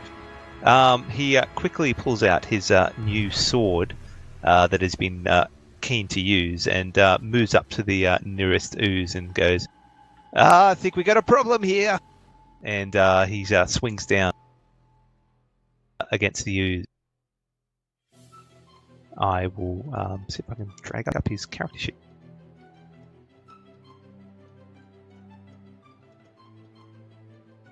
And he lands a solid hit on it. And cuts through it. But oh,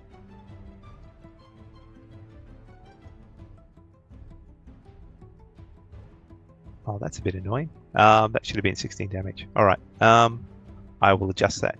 And we'll move on to Riki. Okie dokie. Riki just pulls out and, well, just waves her hand around and shoots off a magic missile.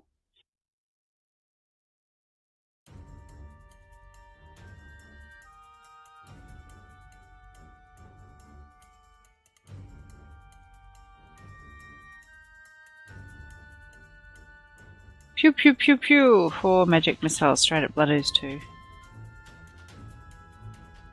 So the slice of the sword and the energy bolts slam into these bloody oozes, and it starts to melt away a little bit, but it's still standing there.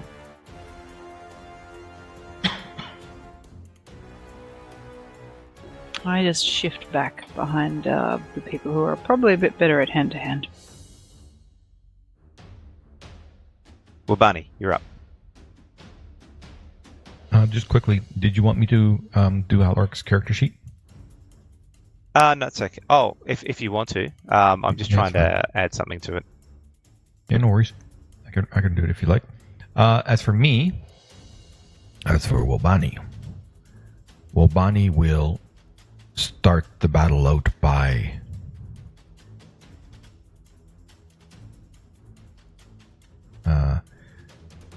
saying a couple words and making a gesture, a somatic gesture, as I'm going to send some ooze. I'm going to send some sacred flames in his direction.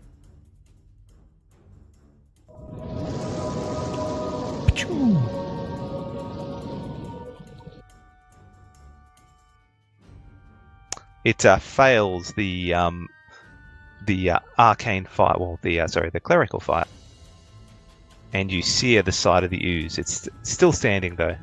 I move up. The equivalent of an ooze standing, which is And to I say say, it wobbles. Fall. That's all I do. So this ooze starts to move across the this fine-looking hall.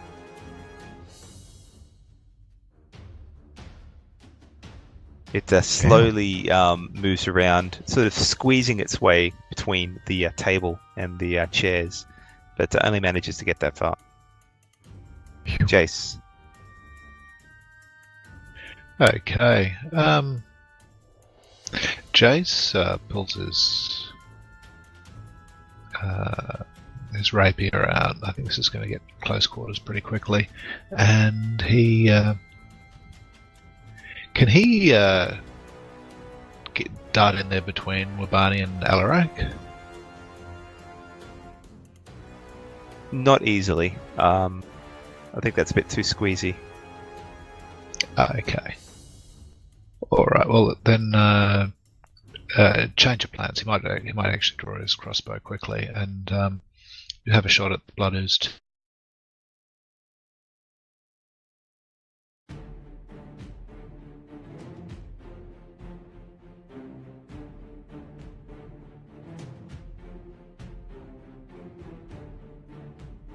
The bolt. Sorry, you go. Oh, sorry, and he is going to use his charge of bardic inspiration and psychic blades to hopefully burn down that opponent. Okay.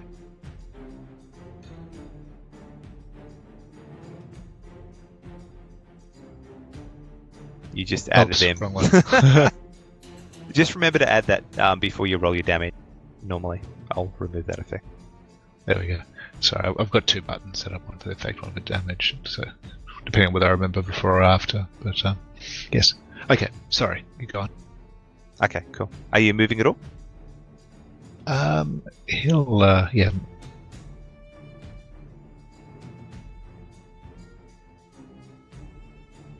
Just move up a little bit behind Modaño and Alan.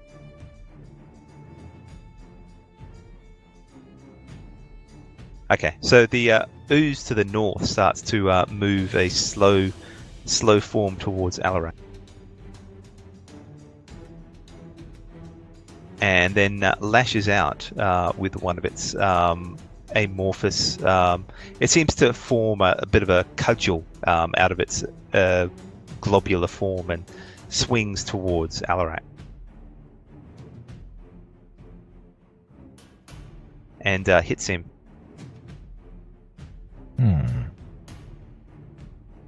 And it sears Alarak's side, and the it starts to eat away against Alarak's chainmail loincloth. He takes it off. And the other one, having been hit by Alarak nearby, attempts to attack him as well. Another sort of a big long form smashes down against Alarak. But Alarak this time dodges out of the way. Good job, Alarak. Okay, Alarak. This planar warrior thing, is that something I need to cast? Or can I just use it? I think you can use it with a minor action each turn. A minor action? Like a bonus action? Or bonus action, yeah.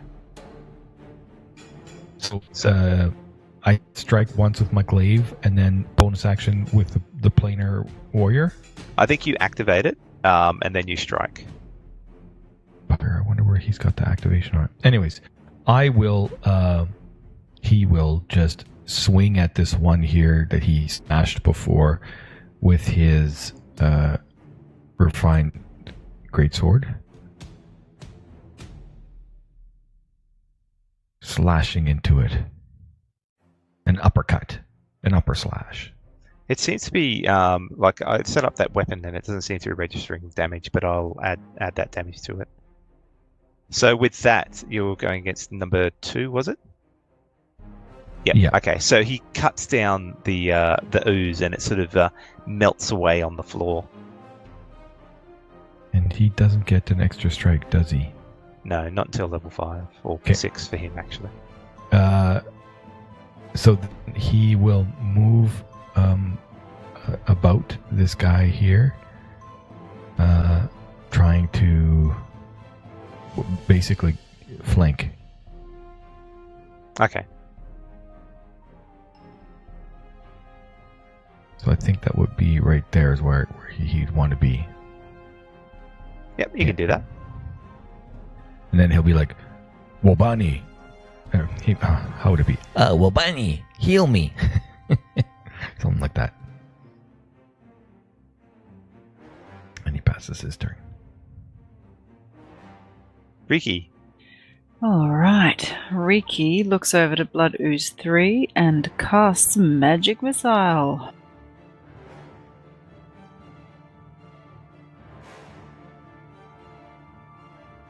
So she does a total of, what's that, 11 plus 2, so 13 damage. So bright balls of energy streak out of her hand and slam into the ooze, and parts of it sort of melt away as the energy sizzles into the bloody form. And then she kind of shifts to be just a little bit behind Jace because she feels a little bit safer just behind her companions. Wabani, what are you going to do?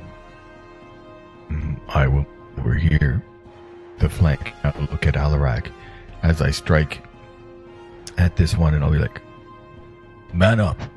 And I'm going to first strike with my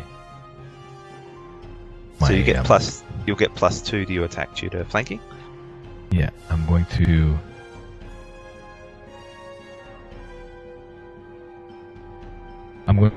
unarmed strikes is what I'm going to do. So I'm going to strike him once. Ooh. And then I will key it up to do a flurry of blows to get him with 2 unarmed strikes as a bonus action. So as you hit the ooze, you feel your hand burn, and you take 1 acid damage. Ouch! What the hell? And I smack it twice more just for doing that.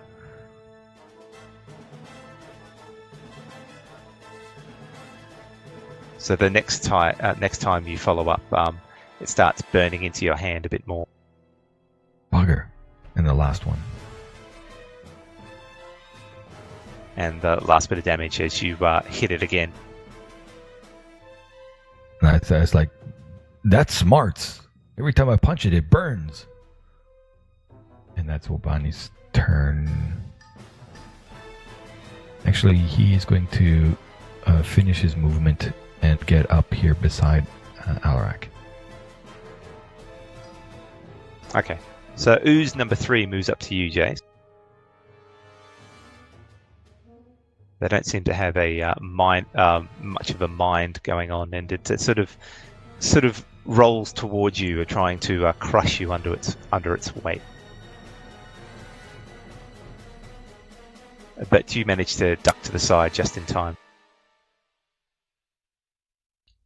Okay. You're up. Jace drops his crossbow, draws his rapier, and he's going to cast Dissonant Whispers on these ooze.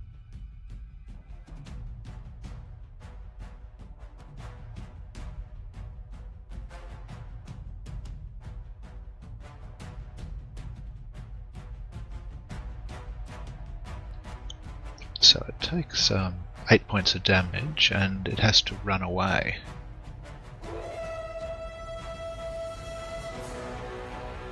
It's not a charmed spell, is it? I don't believe it is. Let me have a look. Whoever takes psychic damage must use its reaction if available to move as far as its speed allows from you. Okay. How do you do Dissonant Whispers? Okay, so the text is that you whisper a dissonant melody that only one creature of your choice can hear. So Jace is just leaning forward and he goes, me, mo, mo.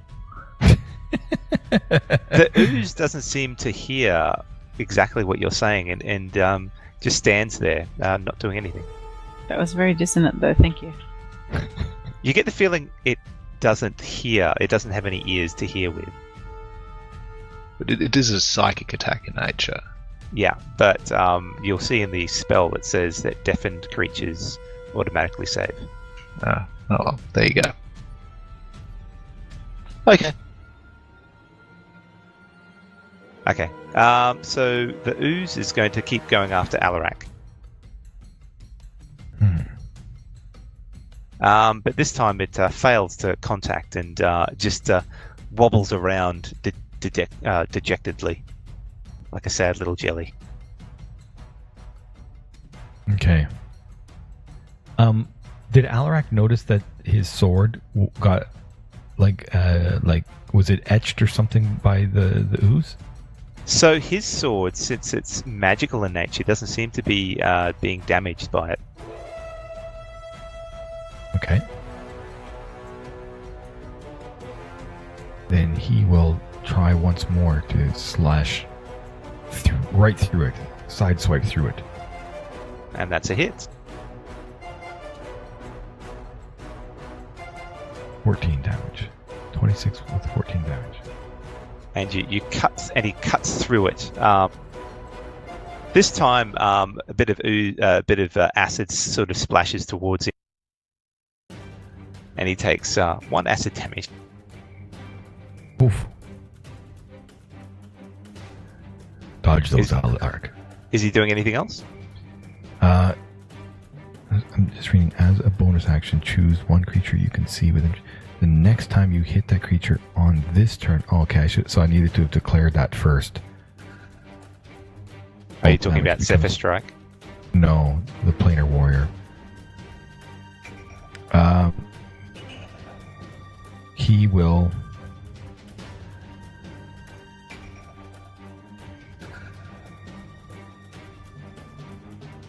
I think we'll move on to Riki. Yep, move on. So Riki's been looking at the two of them positioned nicely next to each other, and she thinks, oh, this is a bit of fun. A little bit like lining up ducks in a row. To give them cuddles, of course. So she lines up blood oozes, and she thinks she can cast Snillock's Snowball Swarm to target them both simultaneously. Okay.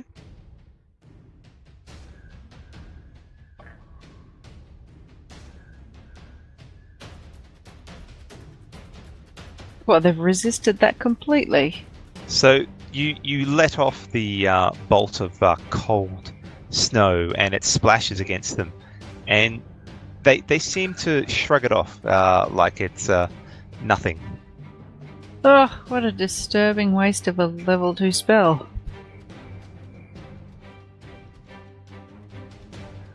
The jelly sort of freezes a little bit, but then comes back to its bloody form. I'm just going to stay where I am. Okay, so this blood ooze attempts to hit Jace again. This time trying to swing around your legs, Jace, but you just step out of the way just in time. Okay, so Jace, if Jace were to swing around to there, can he close with Blood Ooze 1 without provoking an opportunity attack from Blood Ooze 3? Yeah, you can get to about there doing that, yep. Yep, so it's melee range with Blood Ooze 1? Correct. Okay, so Jace goes and lunges at Blood Ooze 1, hoping to finish it off. Okay, you get +2 because you're flanking with Alarak. Oh, okay, awesome, thanks.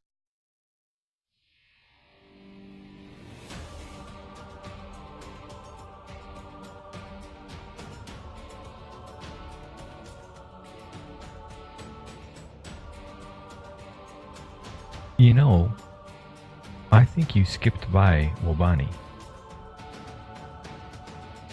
Did I? Yeah. Okay, I'll go back to you soon.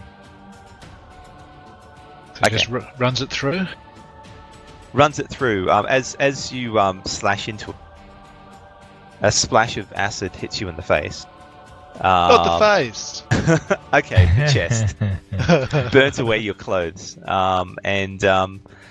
When you pull the sword out, you see that it seems to be pitted and stained. Oh dear. Jace looks at that and says, well, Barney, can you fix this? We'll go back to you, Wabani. It's your turn. All right. So first thing Wobani is going to do is he will, as an action, he will try to burn it once more. It died due to Jace. Burn this guy with Sacred Flame. Oh. Yep. That was my plan. I'm going to burn it with Sacred Flame.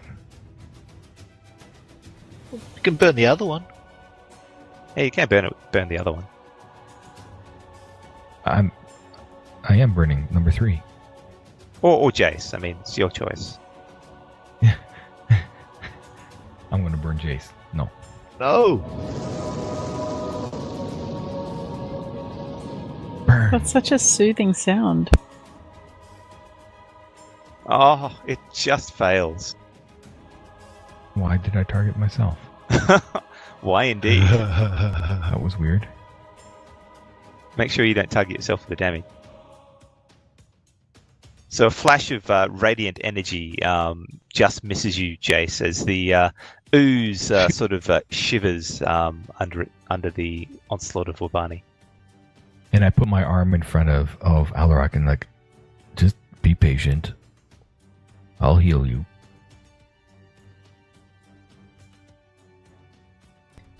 So, Jace, is it your turn over, Wabani? Yep. If so, Jay still has a bonus action, and he calls out to Alarak and says, "You need healing, Alarak." Yes. Yes. I. So Indeed I do. just throws a healing word at Alarak. Aw, so kind. Okay. So you want to roll the heal and the hit point roll? Okay. His wounds stitched together. They do, and he looks all well again. Alarak. So he walks over there, and as a bonus action, he will invoke his planar warrior ability. And now he's going to take a strike. Let's see if this worked. Indeed. Slices through. Oh, really? Resisted that much? Jesus. No, it's the weapon I've set up. I'll add the additional damage there. Hits for 25. Slices through for 15. It's a level 50 blood ooze. Yeah. No, I tried to set up the weapon he found last session, and for some reason it's rolling the attack okay, but when it rolls damage, it's thinking it's completely immune to everything. So I'll have to work out what's going on there. But still, It's a gold-plated foam bat. Yeah. that's right. So I adjusted damage, and it is heavily damaged from that strike. As he's carving through, there's a bit of an acidic splashback against you, Alarak. Okay. And you take one bit of acid to your leg. He takes it like the orc he is. Riki. All right.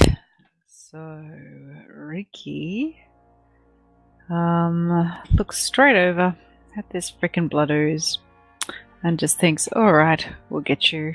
And she casts Toll the Dead. And it failed. Do you want to roll the d12 instead, since it's injured? Ah, my apologies. Are you going to just let me roll a straight d12, or what's your plan? Roll d12. I removed the Okay. damage. Well, that was disappointing. I rolled a 2. Dang. All right, so a resounding tone is heard above the creature, and it sort of wobbles a little bit, but seems to ignore it mostly, probably because it hasn't got any ears. I just wave my hands a little bit and go, aha! And then just hide again. Wubani. Wobani will once more burn. Burn, baby, burn with sacred flame. Feel my wrath.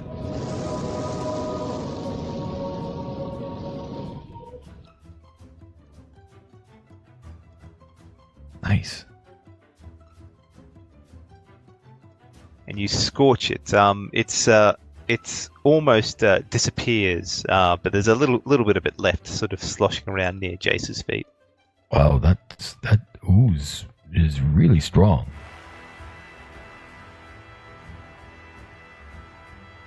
Right, sorry. Okay, so it is going to lunge towards Alarak, since Alarak did the most damage to it last time. And hits. Oof. Oof. The heck? And slaps against Alarak and burns into him again. His armor is looking like it's melting away in the process. Wow. Jace, you're up. Okay, so Jace is going to have another lunge with his rapier.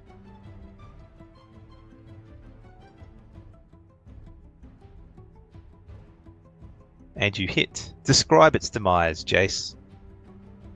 So Jace stabs down at it with his rapier and pierces right through the ooze and pins the jelly to the floor. Said can't be done, but Jace did it. And after he does that, it sort of melts away. And then you hear over the air the sound of Gordon go, are you inside yet? We found a defect. Yes, I don't know that your high-class paying guests will be paying to be attacked by monsters. We were expecting, fun riddles and mathematical puzzles with mismatched pairs of shoes. War monsters, not quite. Are you sure this is the right house? Wait, what? There's monsters? Can you describe what you saw? In full detail, with photographic memory. You could come in here and we can reenact it for you. That's right. Were they rats? I mean, what exactly were they? No, large-scale, giant, blobby blood monsters. Oh, right. Oh, I think you're talking about blood oozes. Oh, they get attracted sometimes by the magic in the house. Yes, that's certainly an issue. I'll deal with that. Let me just write that down. Let me just suggest that if you have, a slightly drunk hens party wandering through, might not end so well. You just might want to have some clauses at the end of your contract. That's all I'm saying. Just some no liability clauses, etc. Speaking of contracts, I feel this puts you clearly in breach of our contract. I did ask if there would be combat, and you expressly said there would not. Well, I wasn't expecting there to be those oozes in there. I haven't been in there before. Well, be that as it may, I think we'll take the full payment now, and you can let us out of the house. I'm afraid you're stuck until you've solved the puzzle. There's no way out. Well, then tell us the answer and let us out. You've broken your contract, sir. Make a persuasion check.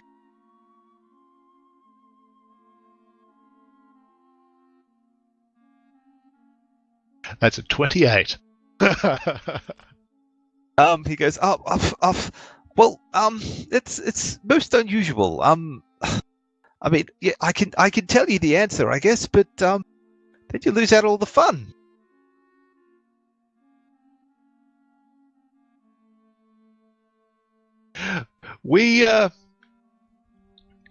When we participate in combat, we're usually much better remunerated than you're offering. We're professional adventurers. You gave us a price for a couple of hours of puzzle solving, and it's turned into a battle royale. My friend nearly died. Okay, listen. Maybe things have gone a bit skew-if. I could probably sweeten the pot and get you another 70 gold, I think, each. 70 gold for near death? This is, sir, I should have you before the constabulary. Please don't do that. Look, I can't offer you any more. That's as much as I've got. I tell you what, whispers maybe to Jace, try to get a percentage of the profits. Well, I would have to confer with my with my good co-business owners here. But might I suggest, do you have a well-respected and very well-regarded and reliable contract person in place to clean these dirty blood oozes out when they recur? Well, I wasn't expecting the blood oozes to be in there, but I could sign up a contract to do that. Are you offering to clean it out? Well, might we suggest that we be your first port of call in a well-paid way next time, and perhaps for a percentage of the profits, should your business go ahead, to help you clean the place free of blood oozes from time to time. Make a persuasion check with advantage.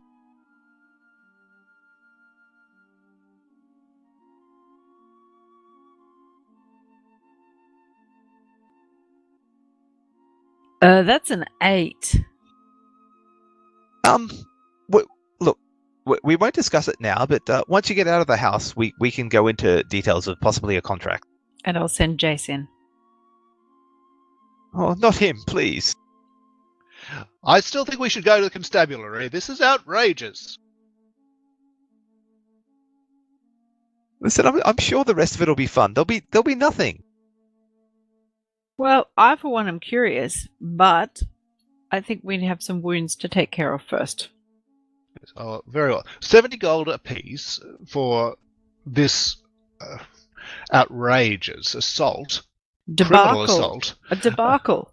And if there's any more of these events, we can talk further compensation at that stage. But look, I don't have anything more to offer you. Like I said, 70 gold is as much as I have. Well, perhaps the constabulary could take your head. This is attempted murder, sir.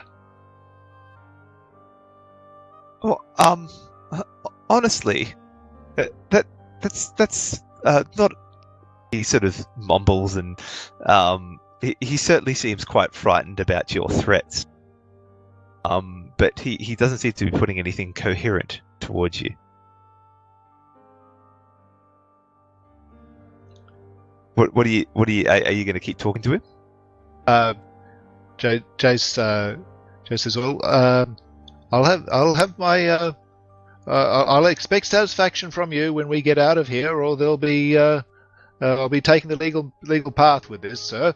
I suggest you see what compensation you can offer to absolve yourself of your crimes."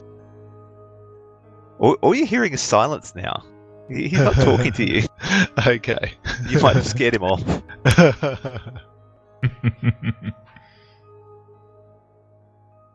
What are you guys going to do now?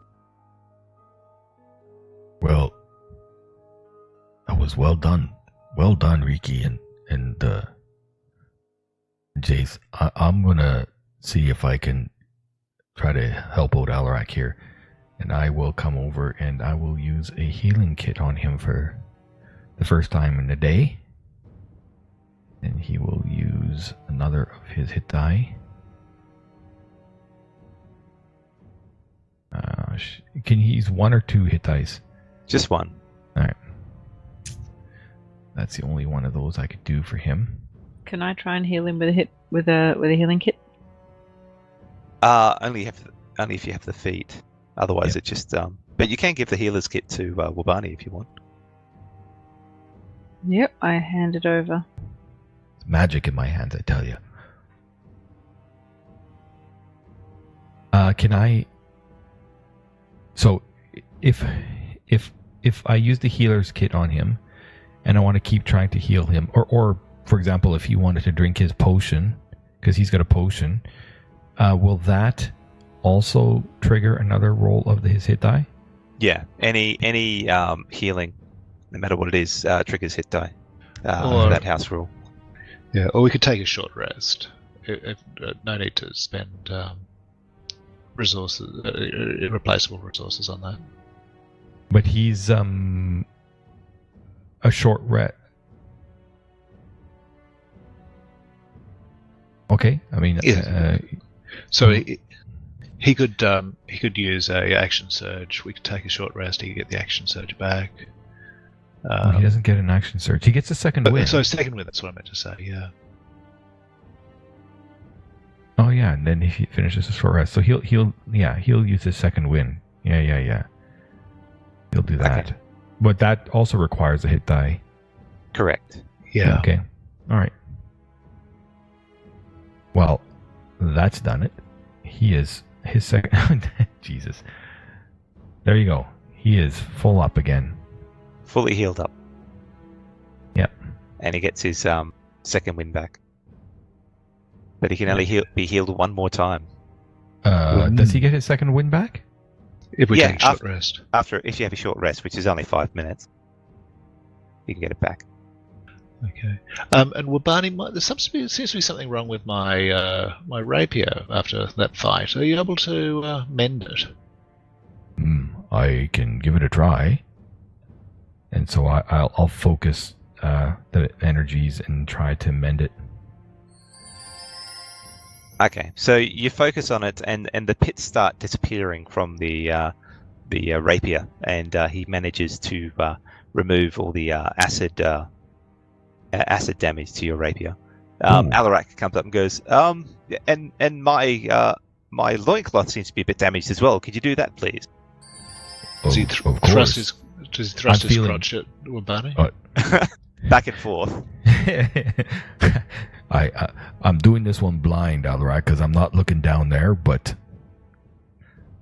you have to put out your hands and feel around to it. I'm not touching, but wow, my mending is doing wonders today. Okay, so before you see two exits. There's a house. There's a door to the right and a door to the left.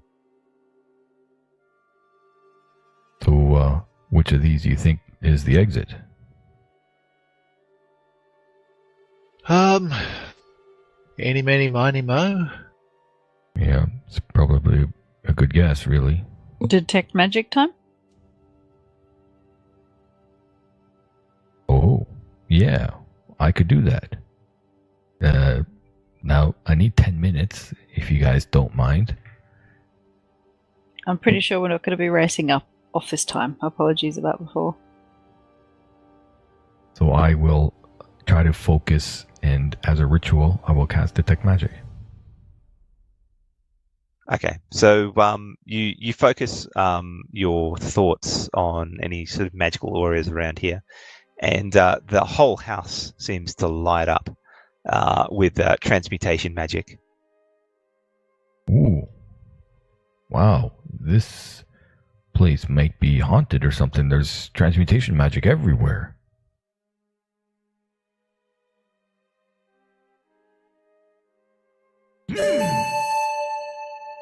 So was that the doorbell? That was my detect magic. That's what it sounds like. Oh, okay. Okay, that's good. You've got email. All right, so what do you guys think? Did we look at the layout of the house when we entered? Would the doors hold us any clues? I thought the door was over there on that wall on the south. Yeah, we inspected the wall where the door used to be. So you came in from there. Yeah, you can inspect the wall. Make an investigation check. You can have advantage if someone's helping you. Perhaps we help Riki make the investigation check. I think that's a sensible idea. Do I get advantage on that? Yeah. Jace can help you out. He gets in the way most of the time, but... Ooh, that's a 23. Okay, it seems to be a seamless wall. There's no means of exiting from that point. Perhaps Alarak should investigate that wall his way. With his foot. Or his axe. He'll go over there, because he is who he is, and he's going to use his foot. Make a strength check. Strength check. Here it goes. That's a 8. As he's attempting to land a solid blow with his foot, he slips a bit on the blood ooze acid and cocks his knee into the wall and sort of rolls onto the floor, screaming in pain. Oh. He's having a bad time of it. Oh, I'm very sorry. That was very sad, but it might be a good demonstration of what might happen during these hens parties. So, really, we can frame this as a little bit of more of us workshopping this building. Let's have a look around and see if we spot anything of interest in this room. Well, is it a defect. Should we not tell that Gordon it's not a damn defect? That door should have opened. You should write it down and tell him. All right. I look around the rest of the room. Do I do another investigation check? You can, yes. Oh, that's a 12. Okay. So it's a nicely fashioned room. There's some items on the table, a book, but when you open it, it's got no writing in it. Some chairs, some crockery, but nothing seems to stand out. If you check the doors, they certainly seem to be unlocked. No clues? No kind of escape room kind of hints and tips? Not in this room, from what you can tell. Oh, I think we need to move on to the next room when everyone's ready. Okay, well, let's take the closest door then. With nothing to recommend between the two of them. Do you think we should take the sheets off the sofas?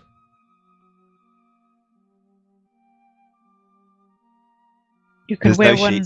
There's no sheets on the sofas. Oh, okay. Were you hoping to wear one as a toga? No, I just thought that maybe they might be necessary. Not sure. I've never done this kind of thing before.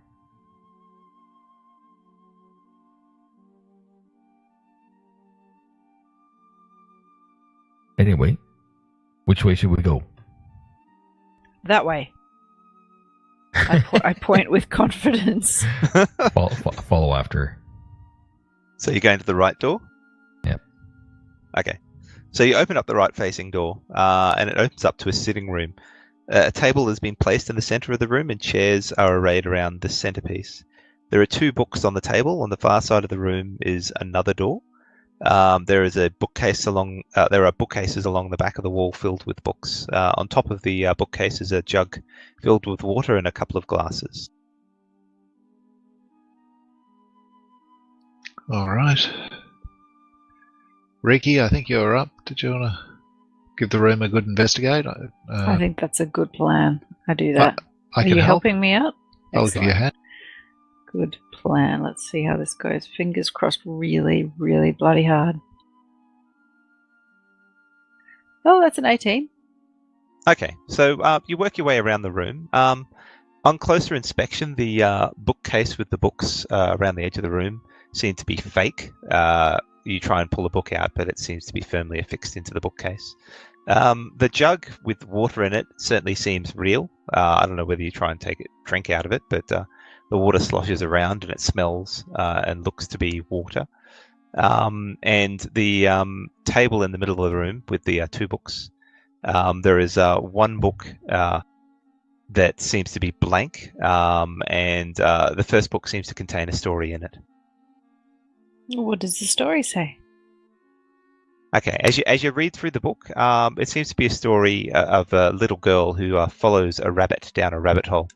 At one point, she is presented with a tiny doorway and 2 scrolls. The scrolls initially appear blank until she pours some water on them and the text is revealed. One scroll shrank her body and another enlarged her body. She uses the scrolls to get past the tiny door. Okay. So I look for what damage. What's Alarak doing? Alarak is just experimenting. Don't worry. He's not actually doing anything. Alarak's smashing up the room because he doesn't like children's stories. No. He had a bad But childhood that is- experience. But that actually probably makes a lot of sense. Me smash. Okay, so we've read the book together. Does anybody else think that we need to pour the water on the book with no text? I think that sounds like the next step, yeah. And has anyone noticed any teeny little doors around the room? I Are there look any? around to see if I can see any. No, there doesn't seem to be any in this room. Were there any teeny doors in the other room? No. I'll open up the door and look back and see if I can see any. 17. Inside the previous sitting room? No. Yes. Nothing, Riki. Okay. Well, let's start with what we think is most likely. And I pour the water on the book. As you pour the water on the book, it seems to just get the book itself doesn't get wet. It just seems to like a sponge. It takes in the water and it disappears completely. And after a few seconds, some words start to appear on the book, and you see there's a couple of scrolls in there. Oh, I pick up the scrolls and have a look at them. So they're written in common, but if Wabani still has detect magic going, you can sense that these these scrolls deal with transmutation magic, and one seems to be some form of shrinking spell, and another seems to be a enlarging spell. No, I didn't have. Yeah, of course I did. Well, it lasts for 10 minutes, so... Yep, for sure. In the end of the book that was on the table, the storybook, does the girl die horribly? No. Okay. She disappears on to the next thing, but the book ends there. So what would you guys like to do? Would you like to look through that other door to see if there's a teeny door? I think that's the next step. Yeah, let's do that. So the room you're currently in, there's the door you came through, and there's another door further on, or you can head back to the original room and look through the left-hand door. Ah, so there's a normal-sized door. I did not realize. Let's press on through that normal-sized door. Okay, so you're going through not the door you came through into this room, but the other door? That would seem logical, yes. Okay, as you open up that door, you look inside, and it seems to be some sort of stairwell, but unfortunately the stairs seem to be upside down, and you seem to be standing on the ceiling. Looking up, you can see the stairs leading up.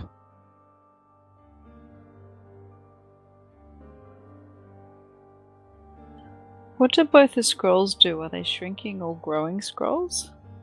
One is a shrinking spell, the other is a growing spell. So they don't seem to correlate to what we have to do with the steps, Maybe do they? you grow and I lift one of you, or Alarak lifts us up. Should we have a sticky pick through the other door, through the other room first, just to make sure that we're not getting the order of things wrong? Because this could be one of these annoying puzzles where you have to leap from room to room, in which case... Come back and... Perhaps okay. write that down as a defect. No, of course. Makes a lot of sense. Defect. Okay. What do you guys want to do? I agree. I think we should go back to the other room and see if there's a solution to the ceiling problem in there. Unless there's something else in this room we're missing. You know, there's the stairs, the standing on the ceiling. So are you looking around, or are you trying to... Are they looking around? Yeah. So if you're looking around, you can make a perception check. It's a 21. Oh, that's nice. So you stand there and observe the room, try and take in all its detail.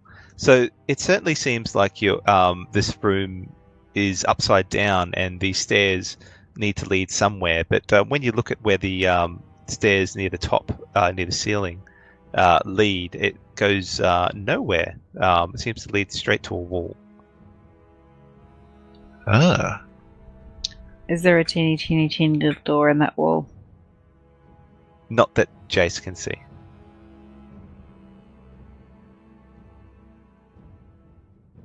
Well, Ricky, did you want to investigate this room before we move back? I think that's a good idea. With some help, I will. Okay, I rolled an 18. Okay, so you slowly walk around the base of this room, and you don't find anything else of note. It's a finely crafted room similar to the other rooms you've been in, but no more information seems to present itself.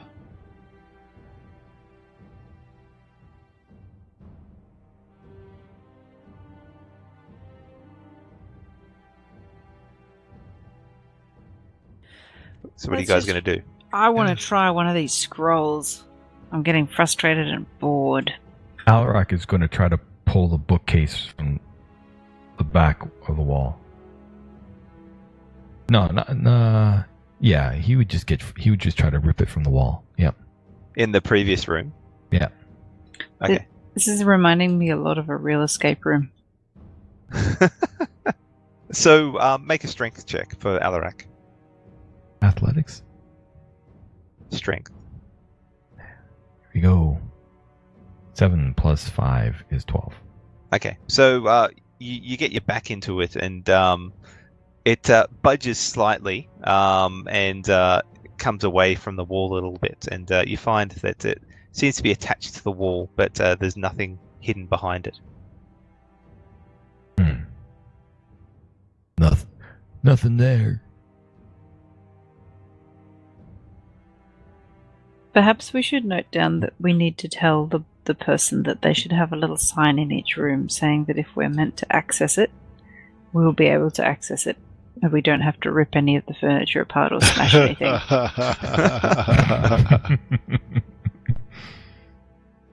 I seem to think that would be a good sign to have on a room in a place like this.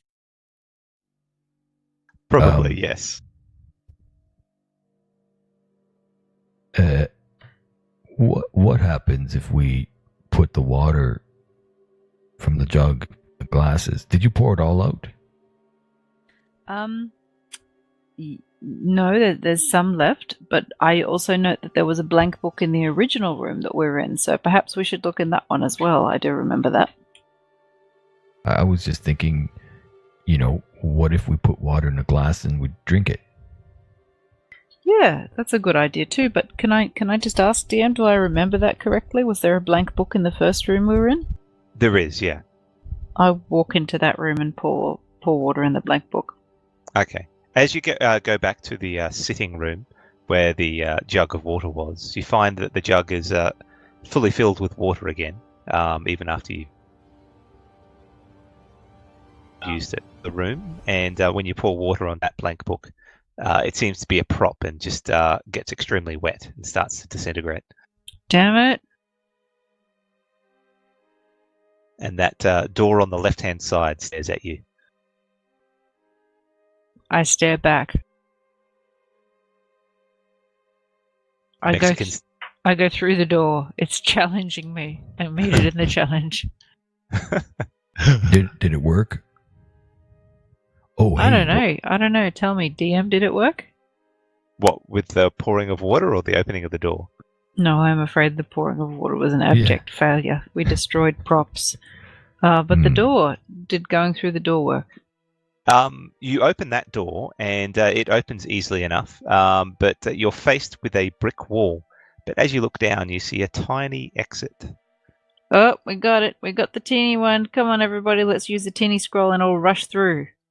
Well, okay. And Wobani's just he'll pour himself a glass of water and drink it. It tastes like nice refreshing water, almost Hit from the spring. spot. It's no shifty-eyed Pete beer though. So can I just ask a question? If you stole this jug and upended it and left it upended in a room and then walked away, would it flood the building? I'm sure you can find out. Let's do it. I think we should. I think we should steal the jug, just in case. Okay, so write down whoever's taking it in their inventory, magical refilling jug. I'm sure somebody could just carry it.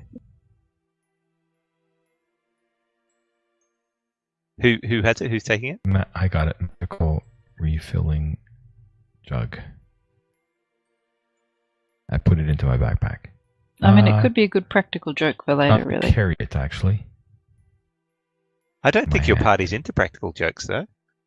No, they haven't been. We've never done anything like that I can think of. Okay, we shrink. We go through the door. So What awaits us? So you cast a spell, and you shrink down to about 2 inches tall. And it seems to be quite dark in the room that you want to enter. So does Wabani light up a torch? I have no choice. Okay. So the shrinking spell shrinks everyone, and then you walk through the door. And as the torch shines around the room, it catches. There's a couple of about 4 pairs of eyes reflect back towards you. Is it a mirror? Unfortunately, no. Just Damn a it. second.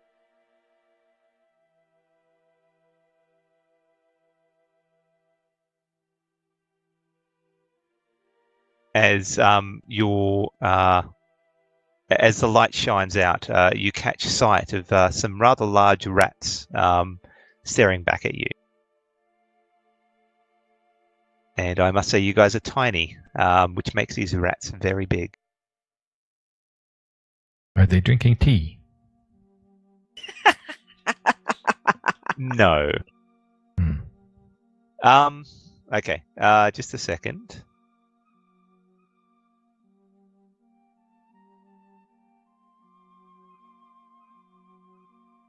I do like a bunch of enormous rats. Thank you. I obviously got the spelling wrong. All right. Can I get you guys to roll initiative, please? Or should we leave this till next week? Since it is 11:15 already. Actually, probably not a bad idea. Can I keep my initiative roll? Yeah. It's not going anywhere. I might as well roll mine too then. I just rolled a 20, I making it just rolled a 23. 7. Oh no, yeah. You've had some good rolls tonight. And some bad ones. All right. Thanks everyone for listening. Thank you. If you want to catch up on any of the episodes you've missed, we are on YouTube, Podbean, and iTunes.